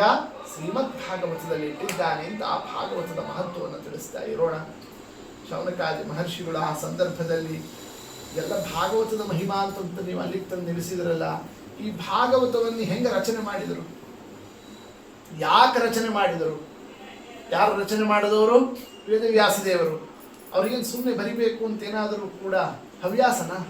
ಕೆಲವ್ರಿಗೊಂದು ಚಟ ಇರ್ತದೆ, ಸುಮ್ಮನೆ ಕೂಡ್ಲಿಕ್ಕಾಗ್ದೇನೆ ಏನಾದ್ರು ಮಾಡ್ತಿರ್ಬೇಕು ಅಂತ. ಹಂಗೇನಾದರೂ ಬರಿತಾ ಕೂತ್ರ ಈ ಭಾಗವತವನ್ನೇ ದೇವರು ಹಂಗೆ ಸುಮ್ಮನೆ ಮಾಡೋದಿಲ್ಲ. ಏನೋ ಬಲವತ್ತರ ಕಾರಣ ಇದ್ರೆ ತಾನೇ ಈ ಗ್ರಂಥ ನಿರ್ಮಾಣ ಆಗ್ತದೆ. ಏನದು ಆ ಸನ್ನಿವೇಶವಾಗಿ ತಿಳಿಸಿರಿ ಅಂತಂದಾಗ ಶೌನಕಾದಿ ಮಹರ್ಷಿಗಳು ತಿಳಿಸ್ತಾರೆ. ಕಾರಣ ಇದೆ. ವೇದವ್ಯಾಸ ದೇವರ ಆಶ್ರಮ ಶಮ್ಯಾಪ್ರಾಸ ಅಂತ, ಅದಕ್ಕೆ ನಾರದರು ಬಂದು ಒಂದು ಸಲ ವೇದವ್ಯಾಸ ದೇವರ ಹತ್ರ ಮಾತನಾಡುವಾಗ ವೇದವ್ಯಾಸ ದೇವರನ್ನು ಸ್ತೋತ್ರ ಮಾಡಿ, ಏನು ಅದ್ಭುತ ಕಾರ್ಯ ನಡೆದಿದೆ ಸ್ವಾಮಿ, ಒಂದಲ್ಲ ಎರಡಲ್ಲ, ಗ್ರಂಥ ನಿರ್ಮಾಣ, ಪುರಾಣಗಳ ನಿರ್ಮಾಣ, ಬ್ರಹ್ಮಸೂತ್ರಗಳ ನಿರ್ಮಾಣ, ವೇದಗಳ ಪರಿಷ್ಕರಣ, ಗ್ರಂಥಾಧ್ಯಯನ, ಪಾಠ ಪ್ರವಚನ, ಶಿಷ್ಯ ನಿರ್ಮಾಣ, ಏನು ಋಷಿಮುನಿಗಳಿಗೆಲ್ಲ ಪರಮಾತ್ಮ ನಡೆಸಿರ್ತಕ್ಕಂತಹ ಉಪದೇಶ ಕ್ರಮ, ಜಗತ್ತೆಲ್ಲ ತತ್ವಜ್ಞಾನದಿಂದ ತುಂಬಿ ಹೋಗುವಂತೆ ಎಲ್ಲ ವ್ಯವಸ್ಥೆ ಆಯಿತು ಸ್ವಾಮಿ ನಿನ್ನಿಂದ ಅಂತ ದೇವರನ್ನು ಸ್ತೋತ್ರ ಮಾಡ್ತಾ ಇದ್ದಾರೆ. ಪರಮಾತ್ಮ ಎಲ್ಲ ಕೇಳಿ ಆ ಸಂದರ್ಭದಲ್ಲಿ ನಾರದರ ಜೊತೆಗೆ ಮಾತನಾಡ್ತಾ ಏನಂತಾರೆ? ಅಸ್ತ್ಯೇವಮೇ ಸರ್ವಮಿದೋ ತ್ವಯೋಕ್ತೋ, ಅಸ್ತ್ಯೇವಮೇ ಸರ್ವಮಿದೋ, ನೀವು ಹೇಳಿದ್ದೆಲ್ಲ ಹೌದು. ತಥಾಪಿ ನಾತ್ಮ ಪರಿತುಷ್ಯತೆ ಮೇ, ಆದರೂ ಯಾಕೋ ಮನಸ್ಸಿಗೆ ಇನ್ನೂ ಸಮಾಧಾನ ಆಗ್ತಿಲ್ಲ. ಯಾರಂತ ಇದ್ದಾರೆ? ವೇದವ್ಯಾಸದೇವರು. ನನಗೆ ಇನ್ನೂ ಯಾಕೋ ಸಂತೃಪ್ತಿ ಆಗ್ತಿಲ್ಲ, ಇನ್ನೂ ಒಂದು ಏನೋ ಮಾಡಬೇಕು ಅಂತೇನೋ ಅನಿಸ್ತಾ ಇದೆ. ಯಾಕೆ? ಏನಾಗಿದೆ? ಏನು ಕೊರತೆ ಇದೆ ನಾ ಮಾಡಿರೋ ಕೆಲಸದಲ್ಲಿ ಅಂತ ಯಾರ ಹತ್ರ ಕೇಳ್ತಾರೆ? ನಾರದರ ಹತ್ರ ಕೇಳ್ತಾರೆ. ತನ್ಮೂಲಮವ್ಯಕ್ತಮಗಾಧಬೋಧಂ ಪೃಚ್ಛಾಮಹೇ ತ್ವಾತ್ಮಭವಾತ್ಮಭೂತಂ. ಮತ್ತೆ ನಾರದರೇನು ಹೊರಗಲ್ಲ, ಅವರು ಯಾರ ಮಗ? ಅವರು ನಾರದರು ಬ್ರಹ್ಮದೇವರ ಮಗ. ಬ್ರಹ್ಮದೇವರು ಯಾರ ಮಗ? ತನ್ನ ಮಗನೇ. ಆತ್ಮಭವ ಆತ್ಮಭೂತಂ, ನನ್ನ ಮಗನ ಮಗ ನೀನು, ಅದಕ್ಕೆ ನಿನ್ನನ್ನು ಕೇಳ್ತೀನಿ. ಅಂದರೆ ಮಕ್ಕಳ ಹತ್ರ ಮಾತನಾಡಲಿಕ್ಕೆ ತಂದೆಗೆ ಸ್ವಲ್ಪ ಸಂಕೋಚ ಇರ್ತದೆ, ಮೊಮ್ಮಕ್ಕಳ ಹತ್ರ ಎಷ್ಟು ಬೇಕಾದ್ರೆ ಸಲಿಗೆಯಿಂದ ಮಾತಾಡ್ತಾರಂತೆ. ಹಂಗೆ ದೇವರು ಯಾರ ಹತ್ರ ಮಾತನಾಡಿದ ಆ ಸಂದರ್ಭದಲ್ಲಿ? ನಾರದರ ಹತ್ರ. ನೀ ಹೇಳಪ್ಪ ನಾರದ, ನೀ ಎಲ್ಲಾ ಕಡೆ ಓಡಾಡ್ತಾ ಇರ್ತೀಯ, ನಾವು ಒಂದ್ ಕಡೆ ಸುಮ್ಮನೆ ಕೂತ್ಕೊಂಡು ಬರಿತಿರ್ತೀವಿ, ಏನು ಎಲ್ರಿಗೂ ಪ್ರಯೋಜನ ಆಯಿತೋ ಆಗ್ಲಿಲ್ವೋ, ಏನು ಇದರಿಂದ ಉಪಯೋಗ ಆಯಿತೋ, ಈ ಎಲ್ಲ ಪುರಾಣಗಳು ಗ್ರಂಥಗಳು ಇವೆಲ್ಲ ನೀ ಎಲ್ಲಾ ಕಡೆನೂ ಸೆನ್ಸಸ್ ತಕೊಂಡ್ ಬಂದಿರ್ತೀಯಲ್ಲ, ಏನಾಗಿದೆ ಏನು ಬಿಟ್ಟಿದೆ ಸ್ವಲ್ಪ ನೀ ಹೇಳು ಅಂತ ಯಾರನ್ನು ಕೇಳ್ತಾರೆ? ನಾರದರಿಗೂ ಇದು ಒಳ್ಳೆ ಅವಕಾಶ ಅಂತ ಅನಿಸ್ತು. ದೇವರು ಹೀಗೆ ಕೇಳ್ತಾನೆ ಅಂತಂದ್ರೆ ದೇವರ ಮನಸ್ಸಿನಲ್ಲಿ ಇನ್ನೊಂದು ಏನೋ ಮಾಡಬೇಕು ಅನ್ನೋ ಅಪೇಕ್ಷೆ ಇದೆ. ಅದಕ್ಕೆ ನನ್ನ ಮಾತನ್ನು ನಿಮಿತ್ತ ಮಾಡ್ತಾ ಇದ್ದಾರೆ ಅಂತ ಅವರು ಅರ್ಥ ಮಾಡಿಕೊಂಡ್ರು. ಅದಕ್ಕೆ ಅವ್ರು ಹೇಳ್ತಾ ಇದ್ದಾರೆ, ಸ್ವಾಮಿ ಬ್ರಹ್ಮಸೂತ್ರ ಆಯಿತು, ಪುರಾಣಗಳಾಯಿತು, ವೇದಗಳಾಯಿತು, ಎಲ್ಲ ಅದನ್ನು ಕೂಡ ಮುಂದೆ ಬರತಕ್ಕ ಕಾಲಘಟ್ಟಕ್ಕೆ ಯಾವುದು ಬೇಕು ಅದೊಂದು ಆಗಿಲ್ಲ. ಮುಂದೆ ಬರೋ ಕಾಲ ಯಾವುದು? ಕಲಿಯುಗ. ಕಲಿಯುಗದಲ್ಲಿ ಓದೋರು ಎಷ್ಟು? ವೇದ ಯಾರು ಓದ್ತಾರೆ? ಬ್ರಹ್ಮಸೂತ್ರ ಯಾರು ಓದ್ತಾರೆ? ಎಲ್ಲರೂ ಸುಧಾ ಪಂಡಿತರಾಗ್ತಾರ? ಎಲ್ಲರೂ ಸುಧಾಮಂಗಳ ಮಾಡ್ಲಿಕ್ಕೆ ಆಗ್ತದ? ಎಲ್ಲರೂ ಅಧ್ಯಯನ ಮಾಡ್ಲಿಕ್ಕೆ ಆಗ್ತದ? ಎಲ್ಲರೂ ಹಂಗೆ ಪಾಠ ಪ್ರವಚನ ಮಾಡ್ತಾರ? ಈ ಮುಂದೆ ಇರತಕ್ಕಂಥ ಯುಗದಲ್ಲಿ ಎಲ್ಲರಿಗೂ ಸಾಧನ ಆಗತಕ್ಕಂಥ ಅಂಶ ಯಾವುದರಿಂದ? ಎಲ್ಲಾ ಯುಗದಲ್ಲೂ ಅದರಿಂದಲೇ ಸಾಧನ ಯಾವುದು? ಭಕ್ತಿ. ಆ ಭಕ್ತಿಯನ್ನು ವೇದದಿಂದ ಪಡೆಯೋರು, ಬ್ರಹ್ಮಸೂತ್ರಗಳಿಂದ, ನ್ಯಾಯಸುಧಾದಿ ಗ್ರಂಥಗಳಿಂದ, ಅದು ಬಹಳ ಉತ್ತಮರಾಗಿರತಕ್ಕವರಿಗೆ ಮಾತ್ರ ಸಾಧ್ಯ. ಸಾಮಾನ್ಯ ಜೀವರು ಅವರು ಭಕ್ತಿಯನ್ನು ಪಡೆದು ಮುಕ್ತಿಯನ್ನು ಹೊಂದೋದಕ್ಕೆ ಅದಕ್ಕೆ ಬೇಕಾಗಿರೋ ಒಂದು ಗ್ರಂಥ ನಿರ್ಮಾಣ ಆಗಿಲ್ಲ, ಅದೊಂದು ಮಾಡಿಕೊಟ್ಟು ಅಂತ ಯಾರ ಪ್ರಾರ್ಥನೆ ಇದೆ? ನಾರದರು ಬೇಡ್ತಾ ಇದ್ದಾರೆ. ಆಗ ಪರಮಾತ್ಮ ಕೇಳ್ತಾನೆ, ಯಾಕೆ ಭಕ್ತಿನೇ ಅಷ್ಟೇ, ಯಾಕೆ ಮೂರಿದ್ದಾವೆ, ಜ್ಞಾನ, ಭಕ್ತಿ, ವಿರಕ್ತಿ ಅಂತ. ಜ್ಞಾನ ಮತ್ತು ವೈರಾಗ್ಯ ಅದಕ್ಕೆ ಬೇಕಾಗಿರೋ ಗ್ರಂಥ ಅಂತ ಹೇಳ್ಬೋದಾಗಿತ್ತಲ್ಲ, ಅದರ ಭಕ್ತಿಗೆ ಬೇಕಾಗಿರೋದನ್ನೇ ಮಾಡುವಂತ ಯಾಕ ಭಕ್ತಿಗೆ ಯಾಕೆ ಅಷ್ಟು ಒತ್ತು ಕೊಟ್ಟು ಮಾತನಾಡ್ತೀಯೋ ನಾರದ ಅಂತ ಕೇಳಿದರೆ, ಅದಕ್ಕೆ ನಾರದರು ಯಾವುದೇ ವಿಷಯ ಯಾರು ಸ್ವಯಂ ಅನುಭವಿಸಿರ್ತಾರಲ್ಲ ಅವರಿಗೆ ಎಷ್ಟು ಗೊತ್ತಾಗ್ತದೆ ಹಾಗೆ ಇನ್ನೊಬ್ರಿಗೆ ಗೊತ್ತಾಗೋದಿಲ್ಲ. ನಾನು ಅದನ್ನು ನಾನೇ ಅನುಭವಿಸಿದ್ದೀನಿ ಅಂತಂದು ನಾರದರು ಹೇಳಿದರು. ತಮ್ಮ ಹಿಂದಿನ ಕಥೆ ಹೇಳ್ಕೊಂಡ್ರು. ನಾನು ದೊಡ್ಡ ಗಂಧರ್ವ ಆಗಿದ್ದೆ, ಹಿಂದೆ ಉಪಬರ್ಹಣ ಅಂತ ಆಗಿದ್ದೆ, ಒಳ್ಳೆ ಹಾಡ್ತಾ ಇದ್ದೆ, ಹಾಡೋದ್ರಲ್ಲಿ ಎಕ್ಸ್ಪರ್ಟು, ಭಾಳ ದೊಡ್ಡ ಕಲಾವಿದರಾದ್ರೆ ಎಲ್ಲ ಕಡೆಯಲ್ಲೂ ಅವ್ರ ಡಿಮ್ಯಾಂಡ್ ಇರ್ತದೆ. ಆಗ ನಮ್ಮ ಹತ್ರ ಬರ್ರಿ, ನಮ್ಮ ಕಾರ್ಯಕ್ರಮಕ್ಕೆ ಬರ್ರಿ, ನಮ್ಮ ಯಜ್ಞಕ್ಕೆ ಬರ್ರಿ, ನಮ್ಮ ಇದರಲ್ಲಿ ಬಂದು ನಿಮ್ದೊಂದು ಕಾರ್ಯಕ್ರಮ ಆಗಲಿ, ಇಲ್ಲೊಂದೊಂದು ಹಾಡ್ಲಿಕ್ಕೆ ಬರ್ರಿ ಅಂತ ಹಿಂಗೆ ಋಷಿಮುನಿಗಳೆಲ್ಲರೂ ಕೂಡ ಒಂದು ಸಂದರ್ಭದಲ್ಲಿ ಇವರನ್ನು ಕರೆದಿದ್ದು, ಇವರ ಆ ಸಂದರ್ಭದಲ್ಲಿ ಅಲ್ಲಿ ಗಾಯನ ಮಾಡಬೇಕಾದಂತಹದ್ದಕ್ಕೆ ಹೋಗ್ಬೇಕು ತಾನೆ ಸರಿಯಾಗಿ. ಇವರೇನು ಮಾಡಿದ್ರು, ನನ್ನ ಬಿಟ್ಟರೆ ಇನ್ಯಾರಿದ್ದಾರೆ ಹಾಡೋರು, ಸ್ವಲ್ಪ ಅಹಂಕಾರ.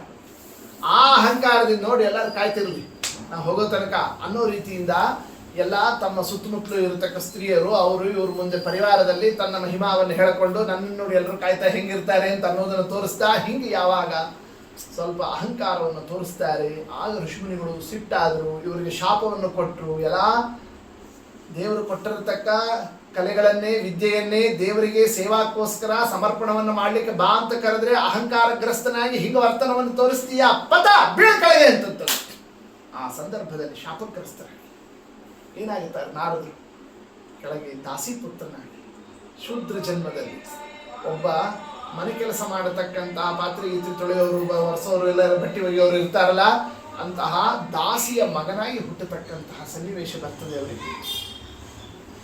ಆದರೆ ಭಗವದ್ಗೀತಾದಲ್ಲಿ ದೇವರು ಹೇಳಿದಂತೆ ಸ್ವಲ್ಪಮಪ್ಯಸ್ಯ ಧರ್ಮಸ್ಯ ತ್ರಾಯತೆ ಮಹತೋ ಭಯಾತ್, ನಾವು ಮಾಡಿರೋ ಧರ್ಮ ಅತ್ಯಲ್ಪ ಆದರೂ ನಮ್ಮನ್ನು ಅದು ಕಾಪಾಡುತ್ತದೆ ಎಂಬತಕ್ಕಂಥದ್ದಕ್ಕೆ ಆ ದಾಸಿ ಸುಮ್ಮನೆ ಅವ್ರ ಮಗ ಆಗಿ ಹುಟ್ಟಿದ್ದಷ್ಟೇ ಇಲ್ಲ, ಯಾರ್ದೋ ಒಳ್ಳೆ ಬ್ರಾಹ್ಮಣರ ಮನೆಗೆ ಕೆಲಸಕ್ಕೆ ಹೋಗ್ತಿದ್ದವು ನೋಡಿ, ಅಂಥ ದಾಸಿಯ ಮಗನಾಗಿ ಹುಟ್ಟಿದ್ರು.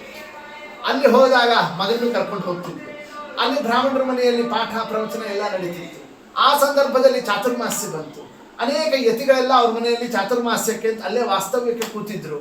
ಆಗ ಸಾಮಾನ್ಯ ಏನೇ ಫಂಕ್ಷನ್ ಇದ್ರೆ ಪಾತ್ರೆಗೀತ್ರೆ ಹೆಚ್ಚಾಗ್ತಾ ಇರುತ್ತೆ, ಅಂಥದ್ದು ಯತಿಗಳಿಗೆ ಇವರೆಲ್ಲ ಬಂದ್ಬಿಟ್ರಂತೂ ಮತ್ತಷ್ಟು ಹೆಚ್ಚಾಗ್ತದೆ. ಪಾಪ ಕೆಲಸ ಮಾಡ್ತಾ ತಾಯಿ ಅಲ್ಲೇ ತಾನಿದ್ದಾಗ ಈ ಹುಡುಗ, ಸಣ್ಣ ಹುಡುಗ, ಇನ್ನು 4-5 ವರ್ಷ ಅಲ್ಲೇ ಹೊರಗಿನಿಂದ ಕಿಟಕಿಯಿಂದ ಏನು ನಡೆಸ್ತಾರೆ ಇವರು ಮನೆಯೊಳಗೆ ಅಂತ ದೂರದಿಂದ ನೋಡ್ತಾ ಇದ್ದಾರೆ. ಅಲ್ಲಿ ದೇವರ ಗುಣಗಾನ, ದೇವರ ಕಥಾ, ಭಗವತ್ ಕಥಾ ಅದನ್ನೆಲ್ಲ ಅವರೆಲ್ಲರೂ ಕೂಡ ಹೇಳೋದನ್ನ ಕೇಳ್ತಾ ಕೇಳ್ತಾ ಅದೇ ಅವ್ರಿಗೆ ರುಚಿ ಹತ್ತು ಬಿಡ್ತು. ಯಾರಿಗೆ? ನಾರದರಿಗೆ. ಸಣ್ಣ ಹುಡುಗ ಇದ್ದಾಗ ಅಲ್ಲೇ ಕೇಳ್ತಾ ಹಂಗೆ ನಿಂತು ಬಿಟ್ರು. ಅವರು ಕರುಣಾ ಮಾಡಿದ್ರೆ, ನಿನಗೆ ಅಷ್ಟು ಅಪೇಕ್ಷೆ ಏನೋ ಆಯ್ತು ಕೇಳು ಅಂತ ಅವರು ಕೂಡ ಆ ಸಂದರ್ಭದಲ್ಲಿ ದೇವರ ಕಥಾಶ್ರವಣವನ್ನು ಮಾಡಿಸಿದ್ರಲ್ಲ.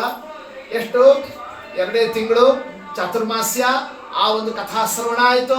ಅಲ್ಲಿಂದ ಅವರು ಇತ್ತಂ ಶರತ್ ಪ್ರಾವೃಷಿಕೋ ಋತು ಹರೇಹೇ, ಅಲ್ಲಿಂದ ಎಲ್ಲ ತಮ್ಮ ಚಾತುರ್ಮಾಸ್ಯ ಮುಗಿಸ್ಕೊಂಡು ಅವ್ರು ಅತ್ಲಾಗಿ ಹೋಗ್ಬಿಟ್ರು. ಆದರೆ ಅವ್ರು ಹೋದ್ರೂ ಅವ್ರು ಕೊಟ್ಟಿರತಕ್ಕಂತಹ ಜ್ಞಾನ, ಭಗವತ್ ಕಥಾ, ದೇವರಲ್ಲಿ ಬಂದಂತಹ ಭಕ್ತಿ, ಆ ಭಕ್ತಿ ಹೃದಯದಲ್ಲಿ ಯಾರಿಗೆ ನಿಂತು ಬಿಡ್ತು? ನಾರದರಿಗೆ. ಆ ತರುವಾಯ ಅದೇ ಭಕ್ತಿಯಿಂದ ಒಂದು ಸಾಧನವನ್ನು ಮಾಡ್ತಾ ಇದ್ದಾಗ ಯಾವುದು ಬೇಡ ಅನಿಸ್ಬಿಡ್ತು. ಎಲ್ಲ ಬಿಟ್ಟು ದೇವ್ರನ್ನ ನೋಡಬೇಕು ಅಂತ ಮನಸ್ಸಲ್ಲಿ ಸಂಕಲ್ಪ ಆಯಿತು. ಆದರೆ ಎಲ್ಲ ಬಿಟ್ಟು ಹೋಗ್ಲಿಕ್ಕೆ ಹೆಂಗಾಗ್ತದೆ? ಸಂಸಾರ ಅಂದರೆ ಇನ್ನೊಂದು ಜವಾಬ್ದಾರಿ ಅವೆಲ್ಲ ಇಟ್ಕೊಂಡೇ ನಾವು ಇರ್ತೀವಿ. ತಾಯಿ ಇದ್ದಾಳೆ, ಯಾರೂ ಇಲ್ಲ ನೋಡೋರು ಅಂತ ತಾಯಿ ನೋಡುವಂತಹ ಒಂದು ಸನ್ನಿವೇಶ ಇತ್ತು. ಆದರೆ ಕಾಲತಃ ತಾಯಿನೂ ಮೃತಳಾಗಿಬಿಟ್ಲು. ನಾರದರು ಆಗ ಅನ್ಕೊಂಡ್ರು, ದೇವರಿಟ್ಟರು ಒಂದು ಸಂಸಾರದ ಮೋಹದ ಬಂಧವನ್ನೇ ಪರಿಹಾರ ಮಾಡಿಸಿದ. ಇನ್ನು ಎಲ್ಲ ಕಡೆ ಸಂಚಾರ ಮಾಡ್ತಾ ತೀರ್ಥಯಾತ್ರಾಗಳಲ್ಲಿ ಆಗ ದೇವರ ಆ ಭಕ್ತಿಯಲ್ಲೇನೆ ಸದಾ ಮಗ್ನರಾಗಿ ಕೂತು ಬಿಟ್ಟಿರ್ತಾರೆ. ಯಾರು? ನಾರದರು. ಆ ಸಂದರ್ಭದಲ್ಲಿ ಒಂದು ಸಲ ಆ ಭಕ್ತಿಯ ಪರಾಕಾಷ್ಠಾ ಸ್ಥಿತಿಯಲ್ಲಿ ಒಂದು ಮಿಂಚು ಬಂದಂತೆ ಆಯ್ತು. ಯಾರಿಗೆ? ನಾರದರು. ಆ ಹುಡುಗರಿಗೆ. ಯಾವುದು? ಪೂರ್ವಜನ್ಮದಲ್ಲಿ. ಏನ ಆ ಮಿಂಚು? ದೇವರು ಆ ರೂಪದಿಂದ ಎಷ್ಟು ಫ್ರಾಕ್ಷನ್ ಆಫ್ ಸೆಕೆಂಡ್, 1 ಸೆಕೆಂಡು ಅದನ್ನು ನೋಡ್ತಿದ್ದಂತೆ ಮೈ ರೋಮಾಂಚನ ಆಯ್ತು. ಮತ್ತೆ ನೋಡ್ಬೇಕು ಅನಿಸ್ತು. ಎಲ್ಲಿ ಬಂತದ್ದು ಏನದು ಅಂತ ನೋಡಬೇಕು ಅಂತ ಹೊರಟ್ರೆ ಸಿಗಲಿಲ್ಲ. ಸ್ವಲ್ಪ ಆ ಅನುಭವವನ್ನು ನೋಡುತ್ತಿದ್ದಂತೆ ಇನ್ನೊಂದ್ಸಲ ಅದನ್ನು ನಾವು ನೋಡಬೇಕು, ಆ ಅನುಭವ ಪಡಿಬೇಕು ಅಂತ ಅನ್ನೋ ರೀತಿಯಿಂದ ಆ ಸಂದರ್ಭದಲ್ಲಿ ಎಷ್ಟು ಪ್ರಯತ್ನ ಮಾಡಿದ್ರು ಆಗ್ತಾನೆ ಇರಲಿಲ್ಲ. ಆಗ ಅಶರೀರವಾಣಿ ಆಯಿತು, ನೋಡು ಈ ಜನ್ಮದಲ್ಲಿ ಆಗೋದಿಲ್ಲಪ್ಪ, ಮುಂದಿನ ಜನ್ಮದಲ್ಲಿ ಅವಶ್ಯ ನೀ ಅನುಗ್ರಹವನ್ನು ಪಡಿತೀಯಾ ಅಂತ ಆ ಸಂದರ್ಭದಲ್ಲಿ ತಿಳಿಸಿದಂತೆಯೇ ದಾಸಿಪುತ್ರರಾಗಿರತಕ್ಕಂತಹ ವ್ಯಕ್ತಿ ಏನಾದ್ರು ಬಿಟ್ರು ಮುಂದಿನ ಜನ್ಮದಲ್ಲಿ ಬ್ರಹ್ಮಪುತ್ರರಾಗಿ ನಾರದರು ಅಂತಾಗಿ ಬರತಕ್ಕಂಥವರಾದರು. ಯಾವುದರ ಫಲ? ಭಕ್ತಿಯ ಫಲ. ಆ ಭಕ್ತಿ ಎಂಬುದು ಎಂಥ ದೊಡ್ಡದು ಅಂತ ಅನ್ನೋದಕ್ಕೆ ನಾನೇ ಸಾಕ್ಷಿ. ಅದು ಎಲ್ಲರಿಗೂ ಸಿಗಬೇಕು ಅಂಥ ಗ್ರಂಥ ಮಾಡ್ರಿ. ಇದು ಯಾರ ಪ್ರಾರ್ಥನೆ? ನಾರದರ ಪ್ರಾರ್ಥನೆ. ಆ ಪ್ರಾರ್ಥನೆಯನ್ನೇ ದೇವರು ನಿಮಿತ್ತವನ್ನು ಮಾಡಿ ಆ ಸಂದರ್ಭದಲ್ಲಿ ಶ್ರೀಮದ್ ಭಾಗವತವನ್ನು ನಿರ್ಮಾಣವನ್ನು ಮಾಡುತ್ತಾರೆ. ಅದು ಹೆಂಗೆ ಮಾಡಿದರು? ಏನೋ ಕೂತ್ಕೊಂಡ್ರು, ಏನೋ ಒಂದು ಪುಸ್ತಕ ಹಿಡ್ಕೊಂಡ್ರು, ಏನೋ ಒಂದು ತೊಗೊಂಡು ಹಿಂಗೆ ಬರಿತಾ ಕೂತರು. ಹಂಗೆ ಮಾಡಲಿಲ್ಲ. ಈ ಭಾಗವತದ ನಿರ್ಮಾಣವನ್ನೇ ಮಡಿಯಲ್ಲಿ ನಿರ್ಮಾಣ ಮಾಡುತ್ತಾರೆ. ಮಡಿಯಲ್ಲಿ ಹೋಗಿ ನದಿ ಸ್ನಾನ ಮಾಡಿಕೊಂಡು ಬಂದು ಸರಸ್ವತಿ ನದಿಯಲ್ಲಿ ಸ್ನಾನ ಮಾಡಿ ಶಮ್ಯಾಪ್ರ ತಮ್ಮ ಆಶ್ರಮಕ್ಕೆ ಬಂದು ಅಲ್ಲಿ ಕೂತ್ಕೊಂಡು ಆ ಸಂದರ್ಭದಲ್ಲಿ ಭಾಗವತವನ್ನೇ ಜನ್ಮಾದ್ಯಸ್ಯ ಯತೋನ್ಮಯಾದಿತರತಃ ಸತ್ಯಂ ಪರಂ ಧೀಮಹಿ ಹೀಗೆ ಆ ಭಾಗವತ ಗ್ರಂಥವನ್ನು ನಿರ್ಮಾಣವನ್ನು ಮಾಡುತ್ತಾರೆ. ಗ್ರಂಥ ನಿರ್ಮಾಣ ಆದಮೇಲೆ ಉಪದೇಶ ಮಾಡಬೇಕಲ್ಲ. ಎಷ್ಟೋ ಗ್ರಂಥಗಳಿಗೆ ಒಬ್ಬೊಬ್ಬರಿಗೆ ಅಂತ ಮಹಾಭಾರತವನ್ನು ವೈಶಂಪಾಯನರಿಗೆ ಕೊಟ್ಟು ಅವರಿಂದ ಜಗತ್ತಿಗೆ ಕೊಡಿಸಿದರು. ಹೀಗೆ ಒಂದೊಂದು ಗ್ರಂಥಕ್ಕೆ ಒಂದೊಂದು ವೇದಗಳನ್ನೆಲ್ಲ ಪೈಲ, ಸುಮಂತು, ಜೈಮಿನಿ ಅವ್ರನ್ನೆಲ್ಲ ಋಗ್ವೇದ, ಯಜುರ್ವೇದ, ಸಾಮವೇದಾದಿಗಳಿಗೆಲ್ಲ ಅವ್ರನ್ನೆಲ್ಲ ವ್ಯವಸ್ಥೆ ಮಾಡಿ ಆ ವೇದಗಳನ್ನು ಈ ಶಿಷ್ಯ ಪರಂಪರಾದಿಂದ ಜಗತ್ತಿಗೆ ಬಂದು ಈ ಭಾಗವತಕ್ಕೆ ಯಾರಿಗೆ ಕೊಡಬೇಕು ಅಂತ ವಿಚಾರವನ್ನು ಮಾಡಿದಾಗ ಶುಕಮಧ್ಯಾಪಯಾಮಾಸ ಶುಕಾಚಾರ್ಯನ ಕರೆದು ಬಾ ಇಲ್ಲಿ ಓದ್ ಬಾ ಅಂತಂತಂದು ಶುಕಾಚಾರ್ಯ ಬಂದು ನಮಸ್ಕಾರ ಮಾಡಿದ್ರು. ಏನಪ್ಪ? ಇಲ್ಲ ಭಾಗವತ ಒಂದು ಮತ್ತೊಂದು 18ನೇ ಪುರಾಣ ನಿರ್ಮಾಣ ಆಗಿದೆ, ನೀನು ಹೇಳ್ತಿಪ್ಪ ಅಂತಂತ ಶುಕಾಚಾರ್ಯರಂದರು. ನಂಗೆ ಯಾಕೆ ಬೇಕು? ಬೇರೆ ಎಷ್ಟೋ ಶಿಷ್ಯಂದ್ರಿದ್ದಾರೆ, ಅವ್ರಿಗೆ ಯಾರಿಗಾದ್ರು ಹೇಳಿದ್ರಾಯ್ತು ಅಂತಂತ ಹಿಂಗೆ ವಿಚಾರ. ಹಂಗಲ್ಲ, ಇದು ನೋಡ್ಬಾ ಇಲ್ಲಿ ಅಪ್ಪ, ದಿನ ಒಂದು ಗ್ರಂಥ ಬರಿತಿರ್ತೀಯ ನೀನು, ಇದೊಂದು ಮತ್ತೆ ಯಾರಿಗಾರು ಹೇಳ್ಕೋದು ನೋಡಿ, ಸ್ವಲ್ಪ ಒಂದು 2 ಶ್ಲೋಕ ನೋಡು, ಹಿಂಗೆ ಹಿಡಿಸಿದ್ರೆ ನೋಡು. ಹಿಂಗೆ ಆ ಸಂದರ್ಭದಲ್ಲಿ ಶುಕಾಚಾರ್ಯ ಕುಡಿಸಿದ್ರು. ಆರಂಭವನ್ನು ಮಾಡುತ್ತಾರೆ ಭಾಗವತವನ್ನೇ. ಭಾಗವತ ಎಲ್ಲ ಪುರಾಣದಂತೆ ಆರಂಭನೇ ಇಲ್ಲ. ಇದರ ವೈಲಕ್ಷಣ್ಯ, ಇದರ ಅದ್ಭುತ, ಇದನ್ನು ನೋಡ್ತಿದ್ದಂತೆಯೇ ಶುಕಾಚಾರ್ಯರು 1 ಶ್ಲೋಕ 2 ಶ್ಲೋಕ ಅಲ್ಲ, ಅಷ್ಟೂ ಶ್ಲೋಕವನ್ನು ಅಧ್ಯಯನವನ್ನು ಮಾಡಿದರು. ಅಷ್ಟೂ ಶ್ಲೋಕ ಅಧ್ಯಯನ ಮಾಡಿದ್ದು ಅಷ್ಟೇ ಇಲ್ಲ, ಅಪ್ಪ ಇದು ನನ್ನ ಆಸ್ತಿ, ಇದು ನನಗೆ ಇರಬೇಕು ಅಂತ ನೋಡಿ. ಇಷ್ಟು ಆ ಸಂದರ್ಭದಲ್ಲಿ ಅಷ್ಟು ಅದರಲ್ಲಿ ತಾವು ಮುಳುಗಿ ಬಿಡ್ತಾರೆ. ಎಲ್ಲರಿಗೂ ಕೂಡ ಸುದ್ದಿ ಹೋಯಿತು, ಭಾಗವತ ನಿರ್ಮಾಣ ಆಗಿದೆ ಅಂತೆ. ಶುಕಾಚಾರ್ಯ ಓದಿದ್ರಂತೆ. ಅವ್ರು ಎಂದೂ ಓದೋರೇ ಅಲ್ಲ. ಯಾಕೆ ಅಂತ ಓದೋದೆಲ್ಲ ಯಾರು ಓದ್ತಾರೆ ಹೇಳ್ರಿ? ಓದಬೇಕು ಅಂತ ಅನ್ನೋದು ಯಾರು ಮುಂದೆ ಉತ್ತೀರ್ಣರಾಗಬೇಕು ಪರೀಕ್ಷೆಯಲ್ಲಿ ಅವರು ಓದಬೇಕು, ಹೌದಷ್ಟೇ. ಆದರೆ ಯಾರು ಈಗಾಗಲೇ ರ್ಯಾಂಕ್ ಪಡೆದು ಮೇಲಿದ್ದಾರೋ ಅವ್ರು ಮತ್ತೆ ಪರೀಕ್ಷಾ ಓದೋದಕ್ಕೆಲ್ಲ ಕೂಡಬೇಕೇನೋರು. ಹಾಗೆ ಭಗವಂತನ ಅಪರೋಕ್ಷ ಜ್ಞಾನ ಆದಂಥವರು ಮತ್ತೆ ಪುಸ್ತಕ ಹಿಡ್ಕೊಂಡು ಓದೋ ಅವಶ್ಯಕತೆ ಏನಿದೆ? ಅಂಥವ್ರು ಓದಿದ್ದಾರೆ ಅಂತಂದ್ಮೇಲೆ ಇದೇನೋ ಅದ್ಭುತ ಗ್ರಂಥ ಇದು, ನಮಗೂ ಬೇಕು ಶುಕಾಚಾರ್ಯ ಕೊಟ್ಟರಂತೆ, ನಮಗೂ ಹೇಳ್ರಿ ಅಂತ ಆ ಸಂದರ್ಭದಲ್ಲಿ ವೇದವ್ಯಾಸ ದೇವರಿಗೆ ಎಲ್ಲರೂ ಕೂಡ ಋಷಿಗಳು ಮುನಿಗಳು ಕೇಳ್ತಿದ್ರೆ ವೇದವ್ಯಾಸ ದೇವರ ಇಚ್ಛಾ ಇವರ ಮೂಲಕ ಜಗತ್ತಿಗೆ ಬರಬೇಕು ಅಂತ. ಅದಕ್ಕೆ ವೇದವ್ಯಾಸ ದೇವರು ನೀವು ಆ ಶುಕಾಚಾರ್ಯ ಹತ್ರ ಹೋಗಿ ಕೇಳ್ಕೊಡ್ರಿ, ಅವ್ರು ಹೇಳ್ತಾರೆ ಅಂತ ಅವ್ರ ಹತ್ರ ಕಳಿಸ್ಬಿಟ್ಟು. ಶುಕಾಚಾರ್ಯ ಹತ್ರ ಹೋಗೋಣ ಅಂತಂತಂದ್ರೆ ಸಾಧ್ಯನಾ? ಅವ್ರು ಮನೋನಿಯಾಮಕರು, ಮನಸ್ಸು ಎಷ್ಟು ವೇಗನೋ ಅಷ್ಟು ವೇಗದಿಂದ ಸಂಚಾರ ಮಾಡೋರು ಅವರು. ಅಂಥದ್ದು ಶುಕಾಚಾರ್ಯರು 1 ಸೆಕೆಂಡ್ ಒಬ್ರಿಗೂ ಸಿಗೋರಲ್ಲ. ಅವ್ರ ಹತ್ರ ಹೋಗ್ಲಿಕ್ಕಾಗೋದಿಲ್ಲ, ಕೂಡ್ಲಿಕ್ಕಾಗೋದಿಲ್ಲ, ಅವ್ರ ಹತ್ರ ಇದನ್ನು ಕೇಳಲಿಕ್ಕೆ ಅವಕಾಶ ಸಿಗೋದಿಲ್ಲ. ಯಾವಾಗ ಅಂತ ಎಲ್ಲರೂ ಚಡಪಡಿಸ್ತಾ ಇದ್ದರು. ಅಂತಹ ಒಂದು ಸನ್ನಿವೇಶದಲ್ಲಿ ಇಡೀ ಜಗತ್ತಿಗೆ, ಋಷಿಗಳಿಗೆ, ಮುನಿಗಳಿಗೆ, ದೇವತೆಗಳಿಗೆ ಎಲ್ಲರಿಗೂ ಕೂಡ ವೇದವ್ಯಾಸ ದೇವರು ನಿರ್ಮಿಸಿರತಕ್ಕ ಭಾಗವತದ ಲಾಭ, ಈ ಭಾಗವತದ ಉಪದೇಶ ಸಿಕ್ಕಿರತಕ್ಕ ಸಂದರ್ಭ ಅದು ಯಾವುದದು? ಪರೀಕ್ಷಿತ್ ರಾಜನ ಉದ್ಧಾರದ ಸಂದರ್ಭ. ಅಂತಹ ಪರೀಕ್ಷಿತ್ ರಾಜನನ್ನೇ ಆತನಿಗೆ ಅನುಗ್ರಹ ಮಾಡತಕ್ಕ ದೃಷ್ಟಿಯಲ್ಲಿ ಶುಕಾಚಾರ್ಯರು ಬಂದು ಏನು ಭಾಗವತವನ್ನು ಹೇಳ್ತಾರಲ್ಲ, ಎಲ್ಲರೂ ಆಗ ಆ ಭಾಗವತವನ್ನು ಶ್ರವಣವನ್ನು ಮಾಡ್ತಾ ಕೂಡ್ತಾರೆ. ಯಾಕೆ ಶುಕಾಚಾರ್ಯರು ಬೇರೆ ಯಾರಿಗೂ ಹೇಳದಿರಲಿ ಪರೀಕ್ಷಿತ್ ರಾಜನಿಗೆ ಯಾಕೆ ಹೇಳ್ತಾರೆ ಅಂತ ಪ್ರಶ್ನೆ ಬಂದರೆ ನಾವು ಬಹಳ ಮಹತ್ವ ಇದು ತಿಳ್ಕೋಬೇಕು. ಏನಾದರೂ ಕೂಡ ನಾವು ಲೋಕದಲ್ಲಿ ನಮ್ಮ ನಿರೀಕ್ಷಣೆ ಇಲ್ಲದೆ ಇರೋಷ್ಟು ನಾವು ಸಂಪಾದನೆ ಮಾಡ್ತೀವಿ ಅಂತಂತಂದರೆ ಇದು ನಮ್ಮ ಪ್ರಯತ್ನ ಅಲ್ಲ ಬಿಡ್ರಿ, ಏನೋ ಹಿಂದಿನವ್ರ ಪುಣ್ಯ, ಅದರಿಂದ ನಾವು ಇವತ್ತು ಇಷ್ಟೆಲ್ಲ ಪಡೆದಿದ್ದೀವಿ ಅಂತಂತ ನಾವು ಲೋಕದಲ್ಲಿ ಅಂತೀವಿ. ಹೌದಲ್ಲ, ಸಾಮಾನ್ಯ ಅಲ್ಪ ಸ್ವಲ್ಪ ಧನನೋ ಕನಕನೋ ಬಂಗಾರನೋ ಮನಿನೋ ಅದೋ ಇದೋ ಮಕ್ಕಳೋ ಅದೋ ಇದೋ ಪರಿವಾರನೋ ಅಷ್ಟಕ್ಕೇನೆ ನಾವು ಎಷ್ಟು ಹಿರಿಯರ ಪುಣ್ಯ ಅಂತ ಹೇಳಬೇಕಾದರೆ ಅಂಥದ್ದು ಕೋಟಿ ಕೋಟಿ ಕೋಟಿ ಜನ್ಮದಲ್ಲಿ ಸಿಗದೇ ಇರೋ ವಸ್ತು ಇದು ಶ್ರೀಮದ್ ಭಾಗವತಾದಿ ಗ್ರಂಥಗಳ ಶ್ರವಣ. ಎಷ್ಟು ಜನರಿಗೆ ಇದು ಸಿಗ್ತದೆ? ಪ್ರಪಂಚ ತುಂಬ ಎಷ್ಟು ಕೋಟಿ ಕೋಟಿ ಜನರಿದ್ದಾರೆ, ಎಲ್ಲರಿಗೂ ಕೂಡ ಇದನ್ನು ಶ್ರವಣ ಮಾಡೋ ಅವಕಾಶವನ್ನು ದೇವರು ಕೊಡ್ತಾನ. ಕೆಲವರಿಗೆ ಮಾತ್ರ ಕೊಟ್ಟಿರ್ತಾನೆ. ಏನು ಕಾರಣ? ಯಾರ ಪುಣ್ಯ ಅದು? ನಮ್ಮನ್ನೇ ನಾವು ನೋಡಿಕೊಂಡ್ರೆ ನಾವು ಅಷ್ಟು ಪುಣ್ಯವನ್ನೇ ಸಂಪಾದನೆ ಮಾಡೋ ರೀತಿಯಿಂದ ಬಾಳ್ತಾ ಇದ್ದೀವ, ಸಕಾಲಕ್ಕೆ ಹೇಳ್ತೀವ, ಸ್ನಾನನ, ಸಂಧ್ಯಾವಂದನ, ವ್ರತನ, ನಿಯಮನ, ಮನಸ್ಸಿನಲ್ಲಿ ಪರಿಶುದ್ಧತಾನ ನಾವು ಬಾಳ್ತಾ ಇರೋ ಕ್ರಮವನ್ನು ನೋಡಿದರೆ ನಮಗೆ ಹೆಂಗೆ ಸಿಕ್ಕಿದೆ ಇಂಥ ಗ್ರಂಥ ಅನಿಸ್ತದೆ. ಆಗ ನಾವು ತಿಳಿಯಬೇಕಾದದ್ದು ಯಾವುದು? ಇದು ನಮ್ಮ ಪುಣ್ಯ ಅಲ್ಲ, ನಮ್ಮ ಹಿರಿಯರ ಪುಣ್ಯ.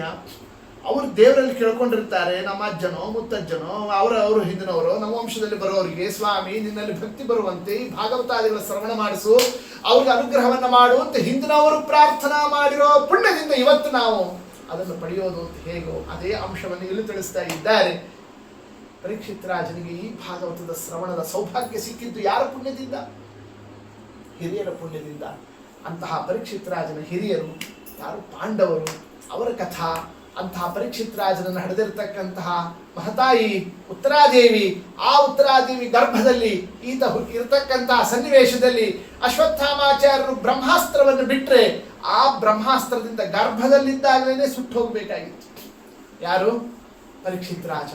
ಅಂತಹದ್ದನ್ನೇ ಉತ್ತರಾದೇವಿ ಬಂದು ದೇವರಲ್ಲಿ ಕೇಳಿಕೊಂಡ್ಲು, ಕೃಷ್ಣನಲ್ಲಿ ಕಾಮೋದಹತು ಮಾಂ ನಾಥ ಮಾಮೇ ಗರ್ಭೋ ನಿಪಾತ್ಯತ.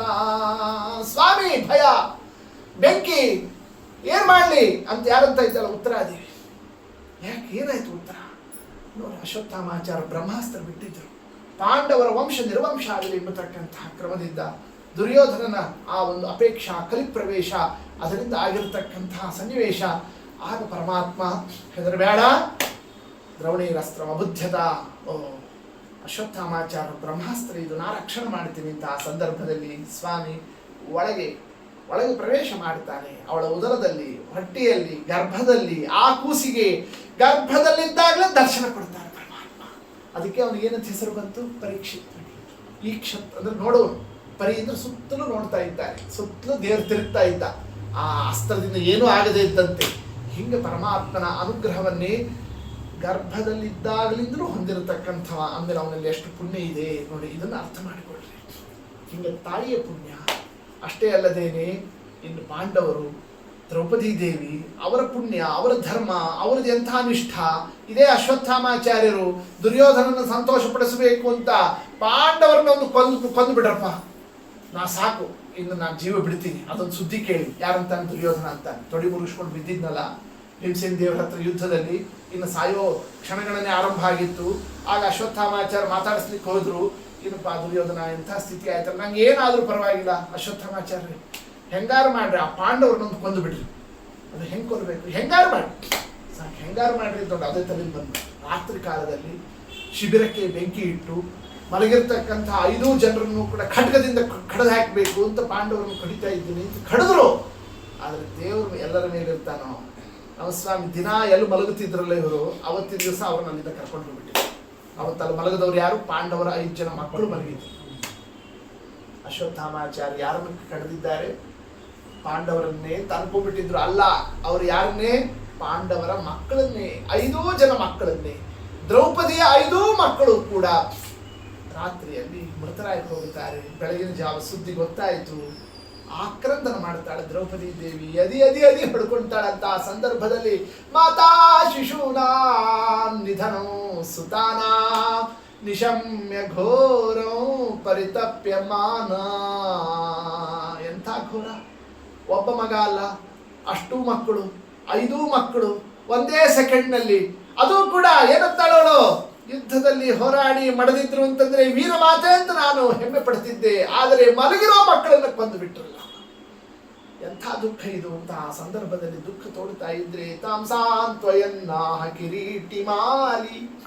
ಅರ್ಜುನ ಸಮಾಧಾನ ಪಡಿಸ್ದ, ಯಾರು ಈ ಕೆಟ್ಟ ಕೆಲಸ ಮಾಡಿದ್ದಾರೋ ತಲೆ ಕಡಿತೀನಿ ನಾನು ಅಂತ ಪ್ರತಿಜ್ಞಾವನ್ನು ಮಾಡಿ ವಿಚಾರಣವನ್ನು ನಡೆಸಿ ಅಶ್ವತ್ಥಾಮಾಚಾರ್ಯ ಕೆಲಸ ಅಂತ ತಿಳಿದುಕೊಂಡು ಕೃಷ್ಣ ಆ ಸಂದರ್ಭದಲ್ಲಿ ರಥವನ್ನು ತರ್ತಿದ್ದಂತೆಯೇ ಅಶ್ವತ್ಥಾಮಾಚಾರ್ಯನ ಹಿಂಬಾಲಿಸಿ ಬೆನ್ನತ್ತಿ ಹೋಗಿ ಅವರನ್ನು ನಿಗ್ರಹವನ್ನು ಮಾಡತಕ್ಕಂತಹ ಕ್ರಮದಿಂದ ಕಡೆಯಲ್ಲಿ ಅವರನ್ನು ಹಿಡ್ಕೊಂಡು ಬರ್ತಾರೆ.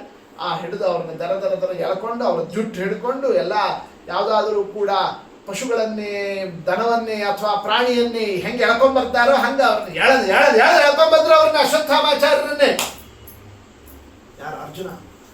ಆ ದೃಶ್ಯವನ್ನು ನೋಡ್ತಾಳಂತೆ. ಯಾಕೆ ಯಾರು ಕಳೆದಿದ್ದು ಅನ್ನೋ ವಿಚಾರ ಆಗ ಇವಳ ಗಮನಕ್ಕೆ ಬಂತು. ಯಾರಿಗೆ? ದ್ರೌಪದಿ ದೇವಿಗೆ.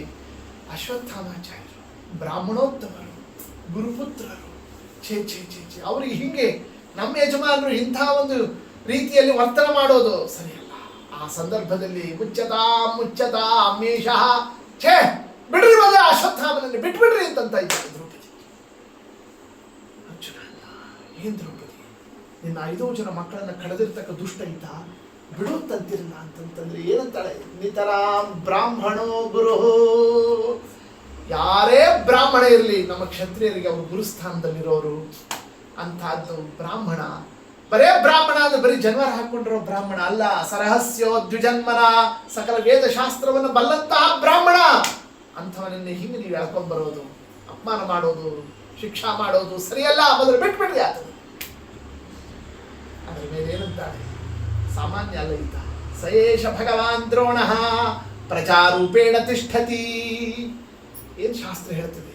ಆತ್ಮ ವೈ ಪುತ್ರನಾಮಾಸಿ, ಅಪ್ಪನೇ ಪುತ್ರನ ರೂಪದಲ್ಲಿ ಪ್ರಕಟನಾಗಿರ್ತಾನೆ ಅಂತ ಅಂದ ಮೇಲೆ ದ್ರೋಣಾಚಾರ್ಯರೇ ಈ ರೂಪದಿಂದ ಇವತ್ತು ಇದ್ದಾರೆ. ಇವತ್ತು ದ್ರೋಣಾಚಾರ್ಯರು ಶರೀರ ಬಿಟ್ಟು ಹೋದ್ರು, ಆದರೆ ಅವರೇ ಯಾರು? ಅಶ್ವತ್ಥಾಮಾಚಾರ್ಯ. ಅಂದ ಮೇಲೆ ಗುರುಪುತ್ರ. ನಿಮ್ಮ ದ್ರೋಣಾಚಾರ್ಯ ಹಿಂಗೆ ಎಳ್ಕೊಂಡ್ ಬರ್ತಿದ್ರ ನಿಮ್ಮ ಗುರುಗಳನ್ನೇವೋ? ಯಾರಂತ ಇದ್ದಾಳೆ? ದ್ರೌಪದಿ ಮಾತನಾಡ್ತಾ ಇದ್ದಾಳೆ ಆ ಸಂದರ್ಭದಲ್ಲಿ. ಇನ್ನಿದೆಲ್ಲದರ ಮೇಲೆ ಒಂದು ಮಹತ್ವದ ಮಾತು ಹೇಳ್ತಾಳಂತೆ. ಏನಂತ? ದ್ರೋಣಾಚಾರ್ಯರು ಇಲ್ಲ, ಗಂಡ ಹೋಗಿಬಿಟ್ಟ, ಇಳಿದಿರೋದು ಒಬ್ಬನೇ ಮಗ. ಯಾರಿಗೆ? ತಾಯಿಗೆ. ಕೃಪಿ ದ್ರೋಣಾಚಾರ್ಯ ಹೆಂಡತಿ, ಅಶ್ವತ್ಥಾಮಾಚಾರ್ಯರ ತಾಯಿ ಗಂಡನನ್ನು ಕಳ್ಕೊಂಡು, ಮಗನನ್ನು ಕಳ್ಕೊಂಡು ಏಕಾಂಗಿ ಆದರೆ ಅವಳ ಗತಿ ಏನು ನೋಡಿ. ಯಾರಂತ ಇದ್ದಾಳ ಆ ಸಂದರ್ಭದಲ್ಲಿ?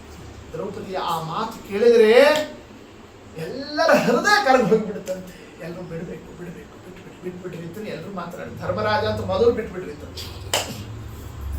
ಅಷ್ಟು ಕರುಣಾ ಸ್ವಭಾವ ಆತನದು. ಆ ಸಂದರ್ಭದಲ್ಲಿ ಎಲ್ಲ ಆಯ್ತು, ಹಂಗಾರೆ ಬಿಟ್ಬಿಡೋಣ ಈತನನ್ನೇ ಅಂತ ಅನ್ನೋಷ್ಟೊತ್ತಿಗೆ ಭೀಮಸೇನ ಹೇಳ್ಬಾರ್ದು. ಏನ್ ಮಾಡ್ತೀಯ ಅರ್ಜುನ ಅಂತ.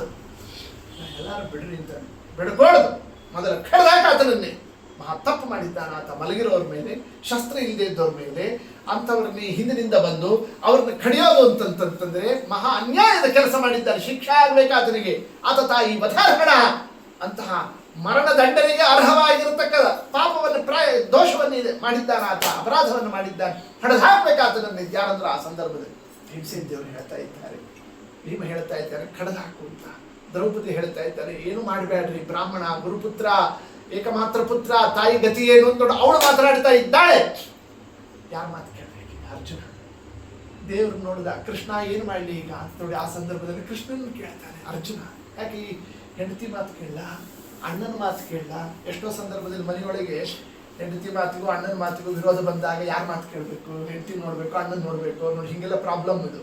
ಅಂಥ ರೀತಿಯಿಂದ ಈ ಸನ್ನಿವೇಶ. ಆ ಯಾರು ಕೇಳಿ? ಕೃಷ್ಣನನ್ನು ಕೇಳಿದ್ರೆ ನಮ್ಮ ದೇವ್ರು ಮಹಾಪಕ್ಕ ಆತ. ಅವ ಏನಾದ್ರು ಸಿಕ್ಕಾಕೋತಾರ?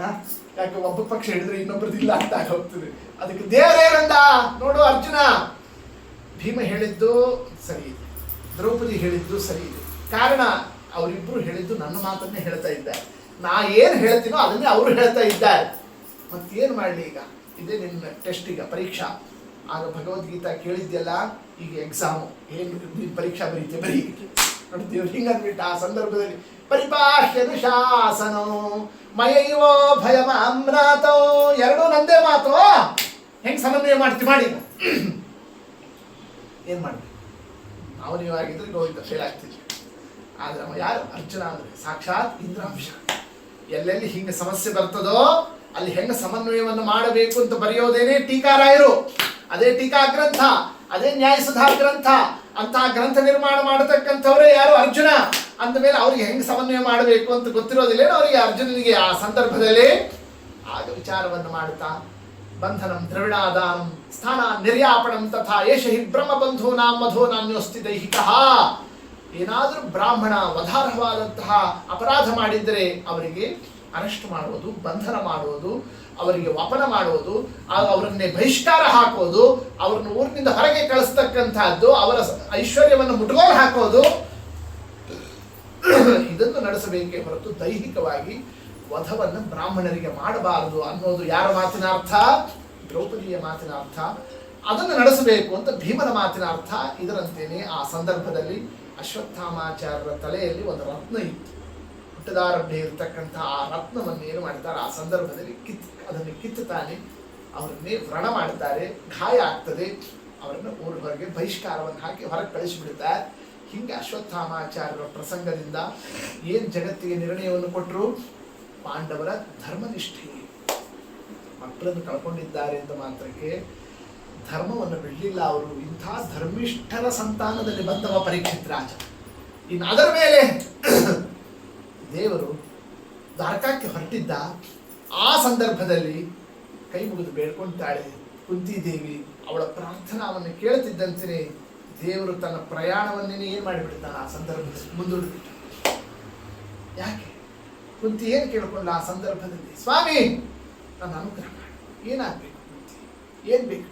ಕೃಷ್ಣಾಯ ವಾಸುದೇವಾಯ ದೇವಕಿ ನಂದನಾಯ ಚ ನಂದಗೋಪಕುಮಾರಾಯ ಗೋವಿಂದಾಯ ನಮೋ ನಮಃ.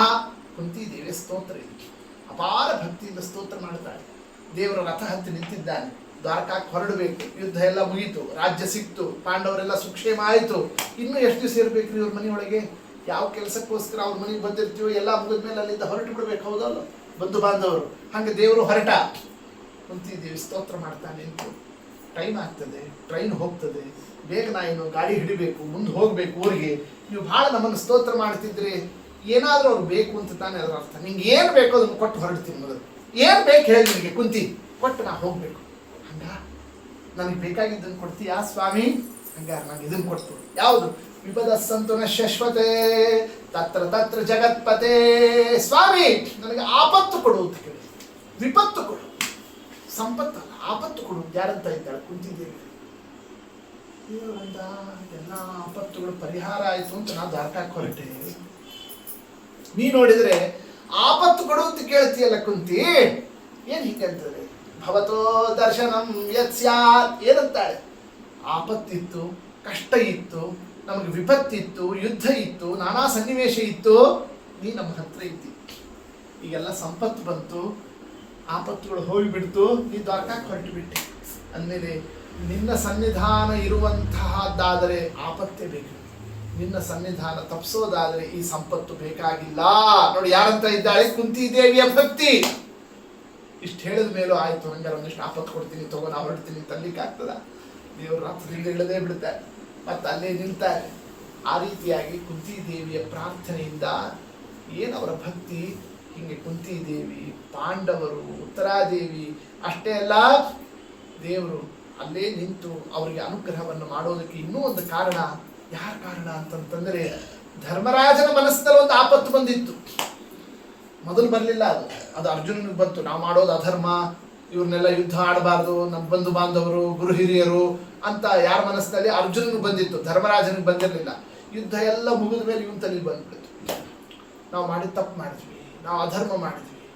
ಇಲ್ಲಪ್ಪ, ನೀ ಧರ್ಮನೇ ಮಾಡಿಯಾ, ಶಾಸ್ತ್ರೋಕ್ತವಾಗಿ ನಡೆದಿದ್ದೀರಿ ನೀವು ಅಂತ ಯಾರು ಹೇಳಿದ್ರು ಒಪ್ತಿಲ್ಲ. ಯಾಕೆ? ಧರ್ಮರಾಜ ಏನಂತಾನೆ, ಅವನದೇನು ಪಾಯಿಂಟು? ನೀವೆಲ್ಲ ನನಗೆ ಬೇಕಾದವರ, ನನ್ನ ತಪ್ಪು ನೀವು ಯಾಕಂತೀರಿ? ಆದ್ದರಿಂದ ನನ್ನನ್ನು ಸಂತೋಷಪಡಿಸಲಿಕ್ಕೆ ನಾ ಮಾಡಿದ್ದೇ ಸರಿ ನೀವು ಅಂತಿದ್ದೀರಿ. ನೋಡಿ ಹಿಂಗೆ ಯಾರಂತ ಇದ್ದಾನೆ? ಧರ್ಮರಾಜ. ಆ ಸಂದರ್ಭದಲ್ಲಿ ಧರ್ಮರಾಜನಿಗೆ ಧರ್ಮಾಧರ್ಮಗಳ ವಿವೇಕವನ್ನೇ ಅವನ ನಿಮಿತ್ತದಿಂದ ಜಗತ್ತಿಗೆ ನೀಡಿಸ್ತಕ್ಕಂತಹ ದೃಷ್ಟಿಯಿಂದ ಭೀಷ್ಮಾಚಾರ್ಯ ಹತ್ರ ಕರ್ಕೊಂಡು ಹೋಗ್ತಾನೆ ಪರಮಾತ್ಮ.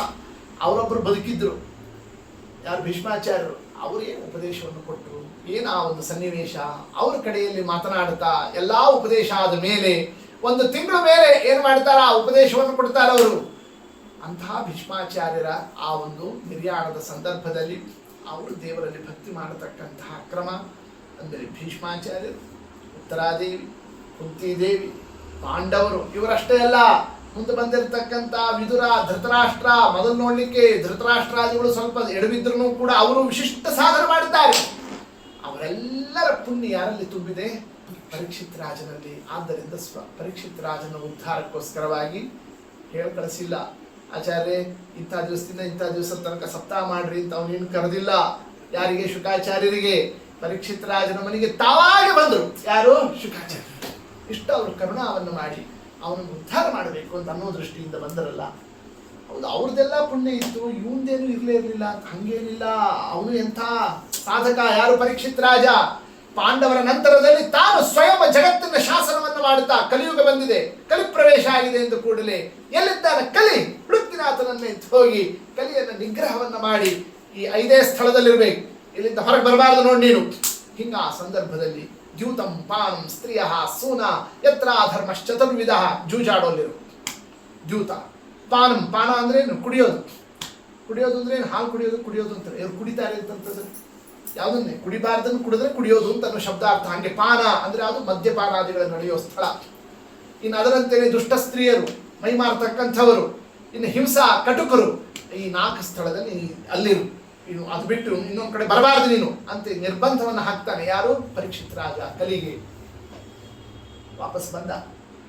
ನಿಮ್ಮ ರಾಜ್ಯದಲ್ಲಿ 4 ಇಲ್ಲವೇ ಇಲ್ಲ, ಎಲ್ಲಿರ್ಲಿ?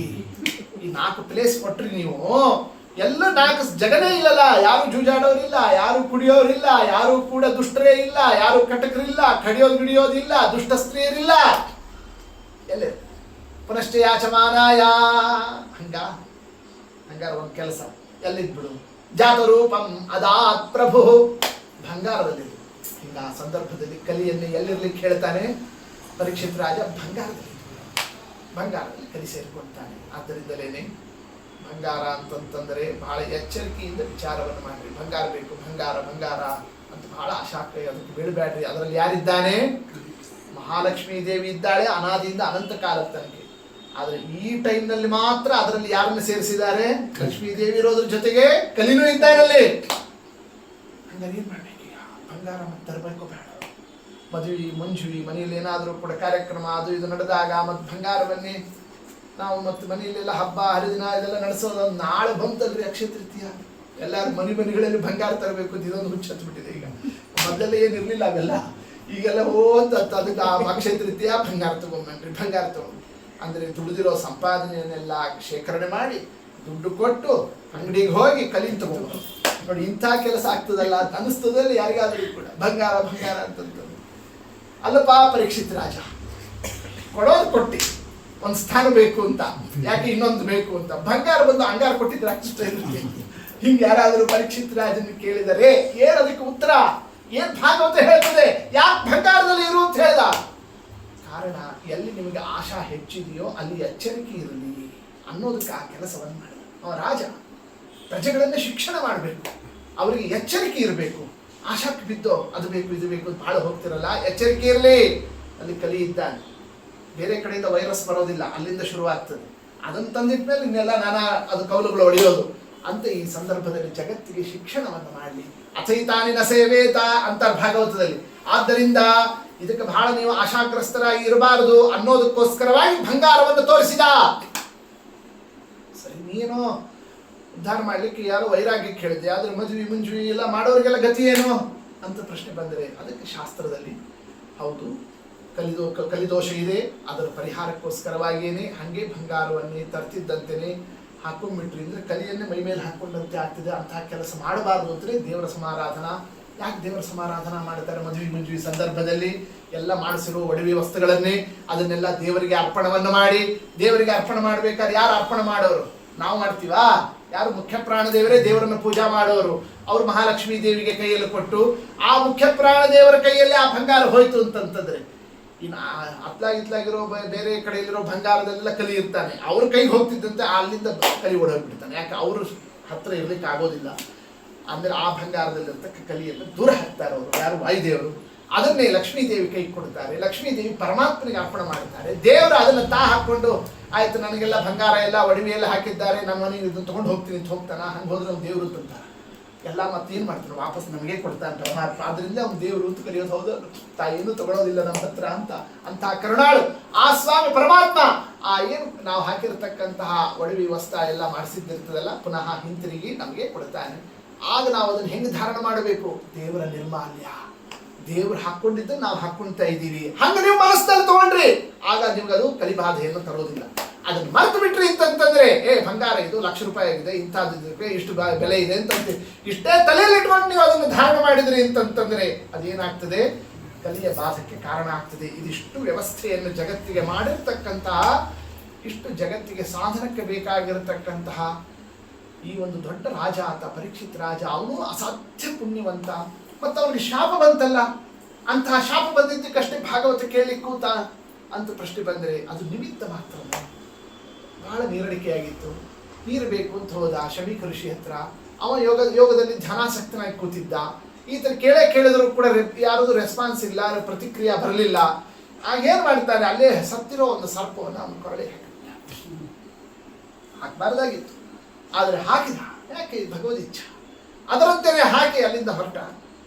ಏನು ಕಾರಣ? ಒಂದು ಕಾರಣ, ಮನೆಗೆ ಅತಿಥಿ ಬಂದಿದ್ದಾನೆ, ಅತಿಥಿ ಬಂದಂಥವನಿಗೆ ಸತ್ಕಾರ ನಡೆದಿಲ್ಲ ಈ ಮನೆಯಲ್ಲಿ ಅಂತ ಗೊತ್ತಾಗಲಿ, ಯಾರೊಬ್ರು ಬಂದಿದ್ರು ಅಂತ ತಿಳಿಸೋ ರೀತಿಯಿಂದ ಏನು ಮಾಡ್ತಾರೆ, ಆ ಮೃತ ಸರ್ಪ ತಾನಾಗೆ ಬಂದು ಕೊರಳ ಮೇಲೆ ಬೀಳ್ತದ ಅಂದ್ರೆ ಯಾರು ಹಾಕಿರಬೇಕು ಅಂತ ವಿಚಾರ ಮಾಡ್ಲಿಕ್ಕೆ ಒಂದು ಅವಕಾಶ ಆಗಲಿ ಅಂತ ಹಿಂಗೆ ಹಾಕದ ಅವನು. ಯಾರು? ಪರೀಕ್ಷಿತ್ ರಾಜ. ಅದು ಅವನ ಮಗನಿಗೆ ಗೊತ್ತಾಯ್ತು. 8 ವರ್ಷದ ಹುಡುಗ ಆಟ ಆಡ್ತಾ ಇದ್ದ. ಆ ಸ್ನೇಹಿತರು ಬಂದು ಹೇಳಿದ್ರೆ, ನೋಡಿ ನಿಮ್ಮ ಅಪ್ಪನಿಗೆ ರಾಜ ಬಂದು ಹಿಂಗೆ ಅಪಮಾನ ಮಾಡಿ ಹೋಗಿದ್ದಾನೆ. ಎಂಥ ಕಾಲ ಬಂತು. ಕೃಷ್ಣ ಪರಮಾತ್ಮ ಇರೋ ತನಕ ರಾಜರುಗಳೆಲ್ಲ ಕುಯ್ ಅಂದೇನೆ ಸುಮ್ಮನೆ ಇರ್ತಿದ್ರು. ಕೃಷ್ಣ ಇಲ್ಲ ಅಂದ ಕೂಡಲೇ ಇಷ್ಟು ಇವ್ರಿಗೆ ಹಾರಾಟ ಮಾಡ್ತಾ ಇದ್ದಾರಾ ನೋಡಿ, ಹಿಂಗೆ ತಗೊಂಡ್ಬಿಟ್ಟ ಆತ. ಆ ಸಂದರ್ಭದಲ್ಲಿ ಏನು ಹೆಚ್ಚಿದ್ದೇನೂ ಅಲ್ಲ, ಬರೇ ಗಾಯತ್ರಿ ಮಂತ್ರ, ಅಲ್ಲೇ ಇರ್ತಕ್ಕಂಥ ಒಂದು ಕುಶ ದರ್ಪಿ ಅದನ್ನು ತಗೊಂಡು ಆ ಸಂದರ್ಭದಲ್ಲಿ ಗಾಯತ್ರಿ ಮಂತ್ರವನ್ನು ಹೇಳಿ ಶಾಪವನ್ನು ಕೊಟ್ಟ. 7ನೇ ದಿವಸಕ್ಕೆ ತಕ್ಷಕ ಬಂದು ಕಡ್ದು ಹಾಕಲೇ ಆತನನ್ನೇತು. ಸಣ್ಣ ಹುಡುಗ 8 ವರ್ಷದ ಶೃಂಗಿ ಎಂಬತಕ್ಕ ಹುಡುಗನ ಮಾತು ಅಂತಂತಂದ್ರೆ ಎಷ್ಟು ಆತನಲ್ಲಿ ತಪಸ್ಸಿರಬೇಕು. ಆ ತಪೋ ನಿಷ್ಠಾಕಿ ನೋಡಿ ತಕ್ಷಕ ಬರಿಬೇಕು, ಕಡಿಬೇಕು ಅನ್ನೋ ಸ್ಥಿತಿ ಬಂತು. ಇದಿಷ್ಟು ಶಾಪವನ್ನು ಕೊಟ್ಟು ಅಪ್ಪನ ಹತ್ರ ಬಂದು ಅಳ್ತಾ ನಿಂತಿದ್ದ. ಅಷ್ಟೊತ್ತಿಗೆ ಸಮಾಧಿಯಿಂದ ಯೋಗದಿಂದ ಎದ್ದ. ಮಗನನ್ನು ಕೇಳ್ದ, ಏನ್ಪ ಯಾಕೆ ಅಳ್ತಾ ಇದ್ದಿ? ಇಲ್ಲ, ಹಿಂಗೆ ರಾಜ ಬಂದು ಮನೆಗೆ ಬಂದು ಅಪಮಾನ ಮಾಡಿದ, ಶಾಪ ಕೊಟ್ಟೆ ಅಂತ ಹೇಳ್ತಾ ಇದ್ದ.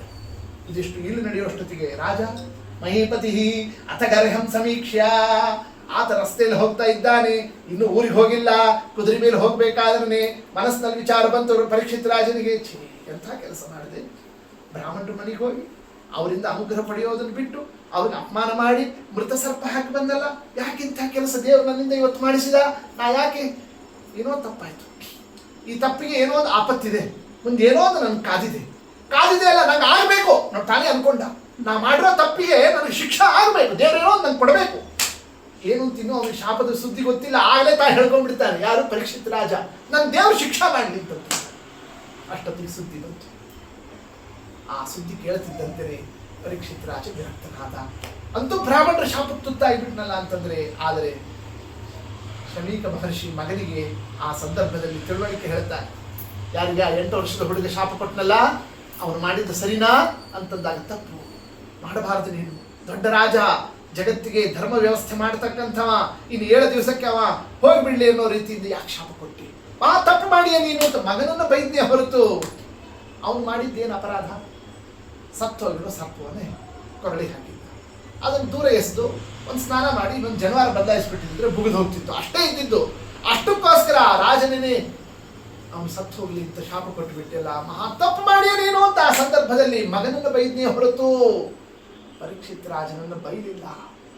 ಪರೀಕ್ಷಿತ್ ರಾಜನಿಗೆ ಹೇಳ ಕಳಿಸಿದ, ಹಿಂಗೆ ಶಾಪ ಕೊಟ್ಟಿದ್ದ ನನ್ನ ಮಗ, ಇನ್ನು 7 ದಿವಸದಲ್ಲಿ ನಿನ್ನ ಸಾಧನವನ್ನು ಮಾಡಿಕೋತ ಹೇಳಿ ಕಳಿಸ್ತಾ ಇದ್ದಾನೆ. ಪರೀಕ್ಷಿತ್ ರಾಜ ಅದನ್ನು ಕೇಳಿ, ಏನ್ ಬ್ರಾಹ್ಮಣರ ಕಾರುಣ್ಯ ಅಂತ ಅವನು ನೋಡ್ತಾ ಇದ್ದಾನೆ. ಯಾಕೆ ನಿಮಗೆ ನನ್ನ ಮೇಲೆ ಕರುಣ ಇರಲಿಲ್ಲ ಅಂತಂತಂದ್ರೆ ಅದೇ ಶಾಪವನ್ನೇ ಇಮ್ಮಿಡಿಯೇಟ್ ತಕ್ಷಕ ಬಂದು ಕಡಿಲಿ ಅಂತ ಹೇಳ್ಬೋದಾಗಿತ್ತು. 1 ವಾರದ ತನಕ ಯಾಕೆ ಸಮಯ ಕೊಟ್ಟಿದ್ದೀರಿ? ನಾನು ಉದ್ಧಾರ ಆಗಲಿ ಅಂತ ನೀವು ಕರುಣಾ ಮಾಡಿದ್ದೀರಿ. ನೋಡಿ, ಇವ ಇಷ್ಟು ಭಕ್ತಿಯನ್ನು ಮಾಡುತ್ತಾನೆ, ವೈರಾಗ್ಯವನ್ನು ತಾಳುತ್ತಾನೆ, ಗಂಗಾ ತೀರದಲ್ಲಿ ಪ್ರಾಯೋಪವೇಶಕ್ಕೆ ಕೂಡುತ್ತಾನೆ, ಉಪವಾಸವನ್ನು ಹಿಡಿತಾನೆ, ಏಕಾಂತ ನಿಷ್ಠನಾಗುತ್ತಾನೆ, ಮಕ್ಕಳಿಗೆಲ್ಲ ರಾಜ್ಯಾದಿಗಳ ಜವಾಬ್ದಾರಿಯನ್ನು ಕೊಡ್ತಾನೆ. ತಾನು ಹರಿಭಾದ ಭಗವಂತನಲ್ಲಿ ಮನಸ್ಸನ್ನು ಇಡುತ್ತಾ ತನ್ನ ದೇಹವನ್ನೇ ಅರ್ಪಣವನ್ನು ಮಾಡಬೇಕು ಅಂತ ಸಂಕಲ್ಪಿಸಿ ಕೂತ ವಿರಕ್ತನಾದ. ಆ ವೈರಾಗ್ಯಕ್ಕೆ ಎಷ್ಟು ಮಹತ್ವ ಇದೆ ಅಂತ ತಿಳಿಸೋದಕ್ಕೆ ಪರೀಕ್ಷಿತ್ ರಾಜ ಯಾರಿಗೂ ಹೇಳಿರಲಿಲ್ಲ. ಆ ಸಂದರ್ಭದಲ್ಲಿ ಅತ್ರ ವಸಿಷ್ಠಶ್ಚವನ ಶರದ್ವಾನರಿಷ್ಟನೇಮಿ ಭೃಗುರಂಗಿರಾಶ್ಚ ಪರಾಶರೋಗಾದಸಿತೋತರ ಮಹಾವುಜತ್ತೈಂದ್ರ ಪ್ರಮದೇದ್ವಾಹು ಮೇಧಾತಿಥಿರ್ದೇವಲಾಷ್ಟಿಷೇಣ ಭರದ್ವಾಜೋ ಗೌತಮ ಪಿಪ್ಪಲಾದಹ ಮೈತ್ರೇಯ ಔರ್ವ ಕವಶ ಕುಂಭಯೋನಿ ದ್ವೈಪಾಯನೋ ಭಗವಾನ್ ನಾರದಶ್ಚ. ಎಲ್ಲರೂ ಬಂದರು. ಆ ಸಂದರ್ಭದಲ್ಲಿ ಅತ್ರ ಋಷಿಗಳು ಬಂದರು, ಚವನರು ಬಂದರು, ಅರಿಷ್ಟನೇಮಿ, ಭೃಗು, ಅಂಗಿರಸರು, ದ್ವೈಪಾಯನ, ಭಗವಾನ್ ಪರಶುರಾಮ ದೇವರು, ವೇದವ್ಯಾಸ ದೇವರು, ಅನೇಕ ದೇವರ್ಷಿ ಬ್ರಹ್ಮರ್ಷಿವರ್ಯ, ಜಗತ್ತಿನಲ್ಲಿರ್ತಕ್ಕ ಋಷಿಗಳು ಮುನಿಗಳು ಅಂತ ಯಾರ್ಯಾರಿದ್ದಾರೆ ಎಲ್ಲರೂ ಬಂದು ಸೇರಿಬಿಟ್ರು ಪರೀಕ್ಷಿತ್ ರಾಜನ ಸಭಾದಲ್ಲಿ ಯಾರಿಗೂ ಹೇಳಿ ಕಳಿಸಿಲ್ಲ, ಯಾರಿಗೂ ನೀವು ಬರ್ರಿ ಅಂತ ಹೇಳಿರ್ಲಿಲ್ಲ, ತಾವಾಗೆ ಬಂದ್ರು. ಹೆಂಗೆ ಬಂದ್ರು? ಸ್ವಯಂ ತೀರ್ಥಾನಿ ಪುನಂತಿ ಸಂತಹ. ರಾಜ, ನಾವು ಈ ತೀರ್ಥಯಾತ್ರಾ ಕ್ರಮದಿಂದ ಬಂದಿದ್ವಿ, ನೀ ಕೂತಿ ಅಂತೆ ನೋಡ್ಲಿಕ್ಕೆ ಬಂದ್ವಿ ನೋಡಿ, ಹಿಂಗೆ ಎಲ್ಲರೂ ಹೇಳ್ಕೊಂಡು ಬಂದ್ರಂತೆ. ಒಬ್ಬರೇ ಬರಲಿಲ್ಲ, ಮಹಾನುಭಾವ ಮುನಯ ಸಶಿಷ್ಯ, ಬರೀ ದೊಡ್ಡ ದೊಡ್ಡ ಆಚಾರ್ಯಗಳವರು ತಾವು ಒಬ್ಬರೇ ಬರ್ತಾರ, ಅವ್ರ ಜೊತೆಗೆ ಪಾಠ ಪ್ರವಚನ, ಶಿಷ್ಯರು 100 ಜನ, ಎಲ್ಲರನ್ನೂ ನೋಡ್ತಿದ್ದಂತೆ ಲಕ್ಷ ಜನ ಬ್ರಾಹ್ಮಣರು ಋಷಿಗಳು ಸೇರ್ಬಿಟ್ರು. ದೊಡ್ಡ ಸಭಾ ನಿರ್ಮಾಣ ಆಯಿತು. ಎಲ್ಲರಿಗೂ ಕೂಡ ಪರೀಕ್ಷಿತ್ ರಾಜ ಗೌರವಾದರವನ್ನು ಸಮರ್ಪಣವನ್ನು ಮಾಡ್ತಾ, ಆ ಸಂದರ್ಭದಲ್ಲಿ ಸಾಮಾನ್ಯ ಲೋಕದಲ್ಲಿ ಇವತ್ತು ನಾವು ನೋಡ್ತಿದ್ದಂತೆ ಅತ್ಯಂತ ಪ್ರಸಿದ್ಧ ವ್ಯಕ್ತಿಗಳು ರಾಯರು. ಅವ್ರಿಗೆ ಏನಂತ ಹೆಸರು? ಶಾಪಾನುಗ್ರಹ ಶಕ್ತರು ಅಂತ. ಹೌದಷ್ಟೇ, ರಾಯರು ಏನೇ ಶಾಪ ಇದ್ರೂ ಅದನ್ನು ಪರಿಹಾರ ಮಾಡಿ ಅನುಗ್ರಹ ಮಾಡೋರು ಯಾರು? ರಾಯರು. ಅಂತಹ ರಾಯರೇ ಇಷ್ಟು ಮಾಡಬೇಕಾದ್ರೆ ಅಲ್ಲಿ ಇಂತಹ ಋಷಿಗಳು, ಇಂತಹ ದೇವತೆಗಳು, ಇಂತಹ ಪರಮಾತ್ಮನೇ ಸ್ವಾಮಿನೇ 2 ರೂಪದಿಂದ ಇದ್ದಾರೆ. ಪರೀಕ್ಷಿತ್ ರಾಜ ಕೇಳಿದ್ರೆ, ಈ ಹುಡುಗ ನನಗೆ 7 ದಿವಸಕ್ಕೆ ತಕ್ಷಕ ಬಂದು ಕಡಿಲಿ ಅಂತ ಹೇಳಿಬಿಟ್ಟ, ಈ 7 ದಿವಸ ನಾ ಬದುಕೋದು, ಹೆಂಗಾದ್ರೂ ಈ ಶಾಪವನ್ನು ಪರಿಹಾರ ಮಾಡ್ರಿ ಅಂತಂದಿದ್ರೆ ಅವ್ರು ಮಾಡ್ಲಿಕ್ಕೆ ಆಗ್ತಿತ್ತೋ ಇಲ್ಲ, ಮಾಡ್ತಿದ್ರೋ ಇಲ್ಲ ಅವರು. ಆದ್ರೆ ಪರೀಕ್ಷಿತ್ ರಾಜ ಕೇಳಿದ್ನ? ಕೇಳಿಲ್ಲ. ಶರೀರ ಬಂದ ಮೇಲೆ ಹೋಗೋದು ಒಂದು ದಿವಸ ಇದ್ದೇ ಇದೆ, ಅಂತಹದ್ದು ಹಂಗೆ ಹಿಂಗೆ ಹೋಗೋದಿಲ್ಲ. ಇಷ್ಟೆಲ್ಲ ಜ್ಞಾನಿಗಳ ಸಮಾಗಮ, ಅವರ ಅನುಗ್ರಹವನ್ನು ಪಡೆದು ಈ ಶರೀರವನ್ನು ಬಿಡ್ತೀನಿ ನಾನು ಹಂಗೆ ಸಂಕಲ್ಪ ತಗೊಂಡೇ ಹೊರತು ಈ ಶಾಪವನ್ನು ತಪ್ಪಿಸಲಿ ಅಂತ ಅಂತಂದಿಲ್ಲ. ಎಲ್ಲರನ್ನು ಕೈ ಮುಗಿದು ಕೇಳಿದ, ಏನ್ ಬೇಕು ನಿನಗೆ, ಏನಾಗ್ಬೇಕು ನಿನಗೆ ಅಂತ. ಅವರೆಲ್ಲರೂ ಕೂಡ ನೋಡ್ತಿದ್ರೆ, ಪುನಶ್ಚ ಭೂಯಾತ್ ಭಗವತ್ಯನಂತೆ ರತಿ ಪ್ರಸಂಗಶ್ಚ ತದಾಶ್ರಯೇಷು ಮಹತ್ಸು ಯಾಮ್ಯಾಮುಪಯಾಮಿ ಸೃಷ್ಟ್ಯೋ ಮೈತ್ರಸ್ತು ಸರ್ವತ್ರ ನಮೋ ದ್ವಿಜೇಭ್ಯ. ನಾವು ಜೀವರು, ನಾನಾ ಕರ್ಮದಲ್ಲಿ ಬದ್ಧರು, ಹುಟ್ತೀವಿ ಸಾಯ್ತೀವಿ, ನಾನಾ ಯೋನಿಗಳಲ್ಲಿ ಬರೋದು ಅದು ನಿಶ್ಚಿತ. ಈ ಜನ್ಮ ಬರ್ತದೆ, ಈ ಜನ್ಮ ಹೋಗ್ತದೆ, ಮತ್ತೊಂದು ಜನ್ಮ ಬರ್ತದೆ. ಎಲ್ಲೇ ಹುಟ್ಲಿ, ಏನೇ ಆಗಲಿ, ಇದೊಂದು ನನಗೆ ಸಿಗಲಿ. ಯಾವುದದು? ದೇವರಲ್ಲಿ ಭಕ್ತಿ, ದೇವರ ಭಕ್ತರಲ್ಲಿ ಭಕ್ತಿ. ಇವೆರಡು ನನಗೆ ಅನುಗ್ರಹವನ್ನು ಮಾಡ್ರಿ ಅಂತ ಆ ಸಂದರ್ಭದಲ್ಲಿ ಯಾರು ಕೇಳ್ತಾ ಇದ್ದಾನೆ? ಪರೀಕ್ಷಿತ್ ರಾಜ ಕೇಳ್ತಾ ಇದ್ದಾನೆ. ಹರಿಭಕ್ತಿ ಬೇಕು, ಹರಿಭಕ್ತರಲ್ಲಿ ಭಕ್ತಿ ಬೇಕು. ಅದು ಆಗಬೇಕು ಅಂತಾದರೆ ಹರಿಭಕ್ತರ ಸಹವಾಸ ಇರಬೇಕು. ಅಂತಹ ಹರಿಭಕ್ತರ ಸಹವಾಸವನ್ನು ಕೊಡ್ರಿ ಅಂತ ಆ ಸಂದರ್ಭದಲ್ಲಿ ಪರೀಕ್ಷಿತ್ ರಾಜ ಬೇಡ್ತಾ ಇರೋಣ. ಎಲ್ಲರೂ ಕೂಡ ಮನಃಪೂರ್ವಕ ಆಶೀರ್ವಾದವನ್ನು ಮಾಡಿರೋಣ. ಆ ಆಶೀರ್ವಾದ ಫಲದಂತೆಯೇ ಯಾರು ಯಾರ ಮನೆಗೆ 1 ಸೆಕೆಂಡು ಕೂಡ ಬಂದು ಇರೋರಲ್ಲ ಅಂಥ ವ್ಯಕ್ತಿಗಳು ಯಾರು ಬಂದ್ರು ಆ ಸಂದರ್ಭದಲ್ಲಿ ತತ್ರ ಭವದ್ ಭಗವಾನ್ ವ್ಯಾಸಪುತ್ರ, ವೇದವ್ಯಾಸ ದೇವರ ಪುತ್ರರು ಶುಕಾಚಾರ್ಯರು ಅಂತದ್ದು ತಾವಾಗೇನೆ ಎದರಿಚ್ಛಾದಿಂದ ಪರೀಕ್ಷಿತ್ ರಾಜನ ಸಭಾದಲ್ಲಿ ಪ್ರಕಟರಾಗಿ ಬರ್ತಾ ಇರೋಣ. ರಾಜ ಅವರನ್ನೇ ರಸ್ತೆಯಿಂದ ಅವರಿಗೆ ಪಾದ ಪ್ರಕ್ಷಾಲನಾದಿಗಳನ್ನು ಮಾಡಿ ಒಳಗೆ ಕರ್ಕೊಂಡು ಬಂದು ಸಿಂಹಾಸನದಲ್ಲಿ ಕೂಡಿಸಿ ಅವರ ಕಾಲನ್ನು ಗಟ್ಟಿಯಾಗಿ ಹಿಡ್ಕೊಂಡು ಪ್ರಾರ್ಥನಾವನ್ನು ಮಾಡುತ್ತಾ ಉದ್ಧಾರ ಮಾಡಿ ಅಂತ ಕೇಳ್ತಾ ಇದ್ದಾನೆ. ಏನ್ ಬೇಕು ಆತನಿಗೆ ಅಂತ ಶುಕಾಚಾರ್ಯ ನೋಡಿದ್ರು. ಏನಾಗ್ಬೇಕು ನಿನಗೆ ಅಂತಂತಂದ್ರು. ಏನ್ ಕೇಳಿದ ಆ ಸಂದರ್ಭದಲ್ಲಿ ಪರೀಕ್ಷಿತ್ ರಾಜ ಅವನು ಕೇಳಿರೋ ಪ್ರಶ್ನೆ ಏನು? ಮೊದಲನೇ ಪ್ರಶ್ನೆ ಇದು, ಪುರುಷಸ್ಯೇಹ ಯತ್ಕಾರ್ಯೋ ಮ್ರಿಯಮಾಣಸ್ಯ ಸರ್ವದಾ. ಮರಣ ಹತ್ರ ಇದೆ ಅಂತಾದರೆ ಆಗ ಮನುಷ್ಯ ಮಾಡಬೇಕಾದ ಕರ್ತವ್ಯ ಏನು? ನೋಡಿ, ಇದು ಮೊದಲನೇ ಪ್ರಶ್ನೆ. ಇದು ಭಾಗವತದಲ್ಲಿ ಪರೀಕ್ಷಿತ್ ರಾಜ ಕೇಳಿದ್ದು. ನನ್ನ ಕರ್ತವ್ಯ ಹೇಳಿ, ಮರಣ ಹತ್ರ ಇರೋ ಪುರುಷ ಮಾಡಬೇಕಾದ ಕೆಲಸ ಏನು? ಈ ಪ್ರಶ್ನೆಯನ್ನು ಕೇಳ್ತಾ ಪರೀಕ್ಷಿತ್ ರಾಜ ಆ ಸಂದರ್ಭದಲ್ಲಿ ಕೈ ಮುಗಿತಾ ಇದ್ದಾನೆ. ಆಗ ಶುಕಾಚಾರ್ಯರು, ಪ್ರಶ್ನೆ ಸಣ್ಣದಿರ್ಬೋದು, ಆದರೆ ಅದಕ್ಕೆ ಉತ್ತರ ಇನ್ನು 12 ಸ್ಕಂದ ಹೇಳುವಂತಹದ್ದಿದೆ. ಅಷ್ಟು ದೊಡ್ಡ ಪ್ರಶ್ನೆ ಕೇಳ್ತಾ ಇದ್ದಾನೆ. ಅದಕ್ಕೆ ನೋಡಿದ್ರು ಅವರು, ಅಷ್ಟೊತ್ತಿಗೆ ಎಲ್ಲಾ ಋಷಿಮುನಿಗಳು ನೋಡ್ತಾರೆ. ಎಲ್ಲರ ಮನಸ್ಸಲ್ಲೂ ಒಂದೇ ವಿಚಾರ, ನೀವೇನೋ ಭಾಗವತ ಕೇಳಿರಂತೆ, ನಿಮಗೇನೋ ಭಾಗವತ ಕೊಟ್ಟಿದ್ದಾರಂತೆ, ಇದೊಂದು ಸಂದರ್ಭ ಇದೆ, ನೀವು ಹೇಳಿಬಿಟ್ರೆ ನಾವು ಎಲ್ಲ ಅದನ್ನು ಕೇಳ್ತೀವಿ, ಆ ಭಾಗವತ ನಿಮ್ಮಿಂದ ಬಂದರೆ ಸಾಕು ಅಂತ ಅನ್ನೋ ರೀತಿಯಿಂದ ಆಗ ಶುಕಾಚಾರ್ಯರಲ್ಲಿ ಎಲ್ಲ ಋಷಿಗಳು ಮುನಿಗಳು ಜ್ಞಾನಿಗಳು ಸರ್ವಸ್ವರ ಭಕ್ತಿಯಿಂದ ನೋಡ್ತಾ ಇರೋಣ. ಶುಕಾಚಾರ್ಯರು ಕೂಡ ಎಲ್ಲರನ್ನು ನೋಡಿದ ಮೇಲೆ ದೇವರನ್ನು ನೋಡಿದರು. ಯಾಕೆ ದೇವರು 2 ರೂಪದಿಂದ ಇದ್ದ ಅಲ್ಲಿ. ಒಂದು ಕಡೆಯಿಂದ ವೇದವ್ಯಾಸ ದೇವರು, ಇನ್ನೊಂದು ಕಡೆ ಪರಶುರಾಮ ದೇವರು. ದೇವರು ನನ್ನ ಇಚ್ಛಾ ಇದೆ ಈಗ ಜಗತ್ತಿಗೆ ಬರಲಿ ಭಾಗವತ ಅಂತ ಭಗವಂತನ ಇಚ್ಛಾ. ಆ ಇಚ್ಛಾದಂತೆಯೇ ಪರೀಕ್ಷಿತ್ ರಾಜನ ಪ್ರಶ್ನೆ ನಿಮಿತ್ತ ಆಯಿತು. ಜಗತ್ತಿಗೆ ಈ ಭಾಗವತದ ತತ್ವೋಪದೇಶ ಸಿಗುವಂತಹ ಒಂದು ಶುಭ ಸಂದರ್ಭ. ಪರೀಕ್ಷಿತ್ ರಾಜನ ಪ್ರಶ್ನೆಗೆ ಶುಕಾಚಾರ್ಯ ಉತ್ತರವನ್ನು ಕೊಡುತ್ತಾರೆ. ಅದೇನೇ ಪರಮ ದಿವ್ಯವಾಗಿರತಕ್ಕ ಭಗವತ್ ಕಥಾ ಭಾಗವತ. ನಾಳೆ ದಿವಸ ಪುನಃ ಅದನ್ನು ವಿಸ್ತಾರವನ್ನು ಮಾಡುತ್ತೇವೆ. ಶ್ರೀಕೃಷ್ಣ ಅರ್ಪಣಮಸ್ತು. ಹರಯೇ ನಮಃ. ಸಾಲಿಗ್ರಾಮದಲ್ಲಿ ಕಲಿಗ ಸ್ಥಾನ ಕೊಟ್ಟಿದ್ದರು. ಸಾಲಿಗ್ರಾಮದಲ್ಲಿ ಅಲ್ಲ, ಸಾಲಿಗ್ರಾಮದ ಬಣ್ಣದಲ್ಲಿ. ಬಣ್ಣ ಅಂದ್ರೆ ಕಪ್ಪು, ಆ ಕಪ್ಪು ಬಣ್ಣಕ್ಕೆ ಕಲಿ ಇರ್ತಾರೆ ಅಷ್ಟೇ. ಸಾಲಿಗ್ರಾಮ ಅಂದ್ರೆ ಕಲ್ಲಲ್ಲ, ಕಲ್ಲಲ್ಲ, ಗೆರೆ ಅಲ್ಲ, ಚಕ್ರ ಅಲ್ಲ, ಒಂದೊಂದರಲ್ಲೂ ಕಲಿ ಎಲ್ಲಿರ್ತಾನೆ ಅನ್ನೋದಕ್ಕೆ ಹಾಗೆ. ಅದೇ ಶಿಲಾದಲ್ಲಿರೋ ಕಪ್ಪು ಬಣ್ಣಕ್ಕೆ ಅದು ಇರೋದು ಅಷ್ಟೇ. ಅದನ್ನೇ ಭೀಮಸೇನ ದೇವರು ಪರಿಹಾರ ಮಾಡಲಿ ಅಂತ ಅದು ಸಹಜವಾಗಿಯೇ ಕರಿ ಕಪ್ಪು ಬಣ್ಣಕ್ಕೆ ಕಲಿ ಅಭಿಮಾನಿ. ಯಾವುದೇ ಕಪ್ಪು ಬಣ್ಣಕ್ಕೆ, ಅದಕ್ಕೆ ಕರಿ ಬಟ್ಟೆ ಉಟ್ಕೋಬಾರ್ದು, ಕರಿ ಬಟ್ಟೆ ಎಲ್ಲ ನಿಷಿದ್ಧ ಶಾಸ್ತ್ರದಲ್ಲಿ ಹೇಳೋದು ಕಪ್ಪಿಗೆ.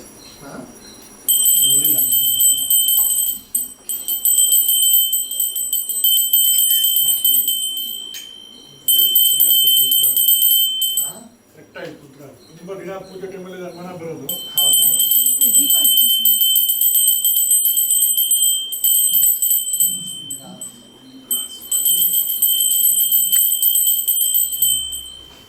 ಟೈಮ್ ಗೊತ್ತಾಗೋದಿಲ್ಲ, ಹಿಂದ್ಗಡೆ ಇದೆ ಅನ್ಸತ್ತಲ್ಲ,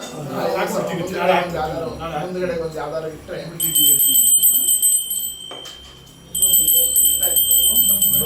ಒಂಬತ್ತುವರೆ ಆಯ್ತಾ?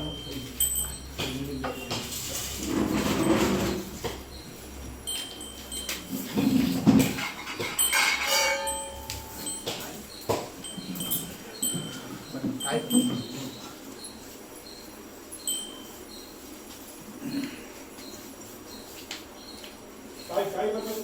ಬರ್ಲಿ ಬರ್ಲಿ ಬರ್ಲಿ ಬರ್ಲಿ ಬರ್ಲಿ. ಹೋಗ್ಬರ್ಲಿ.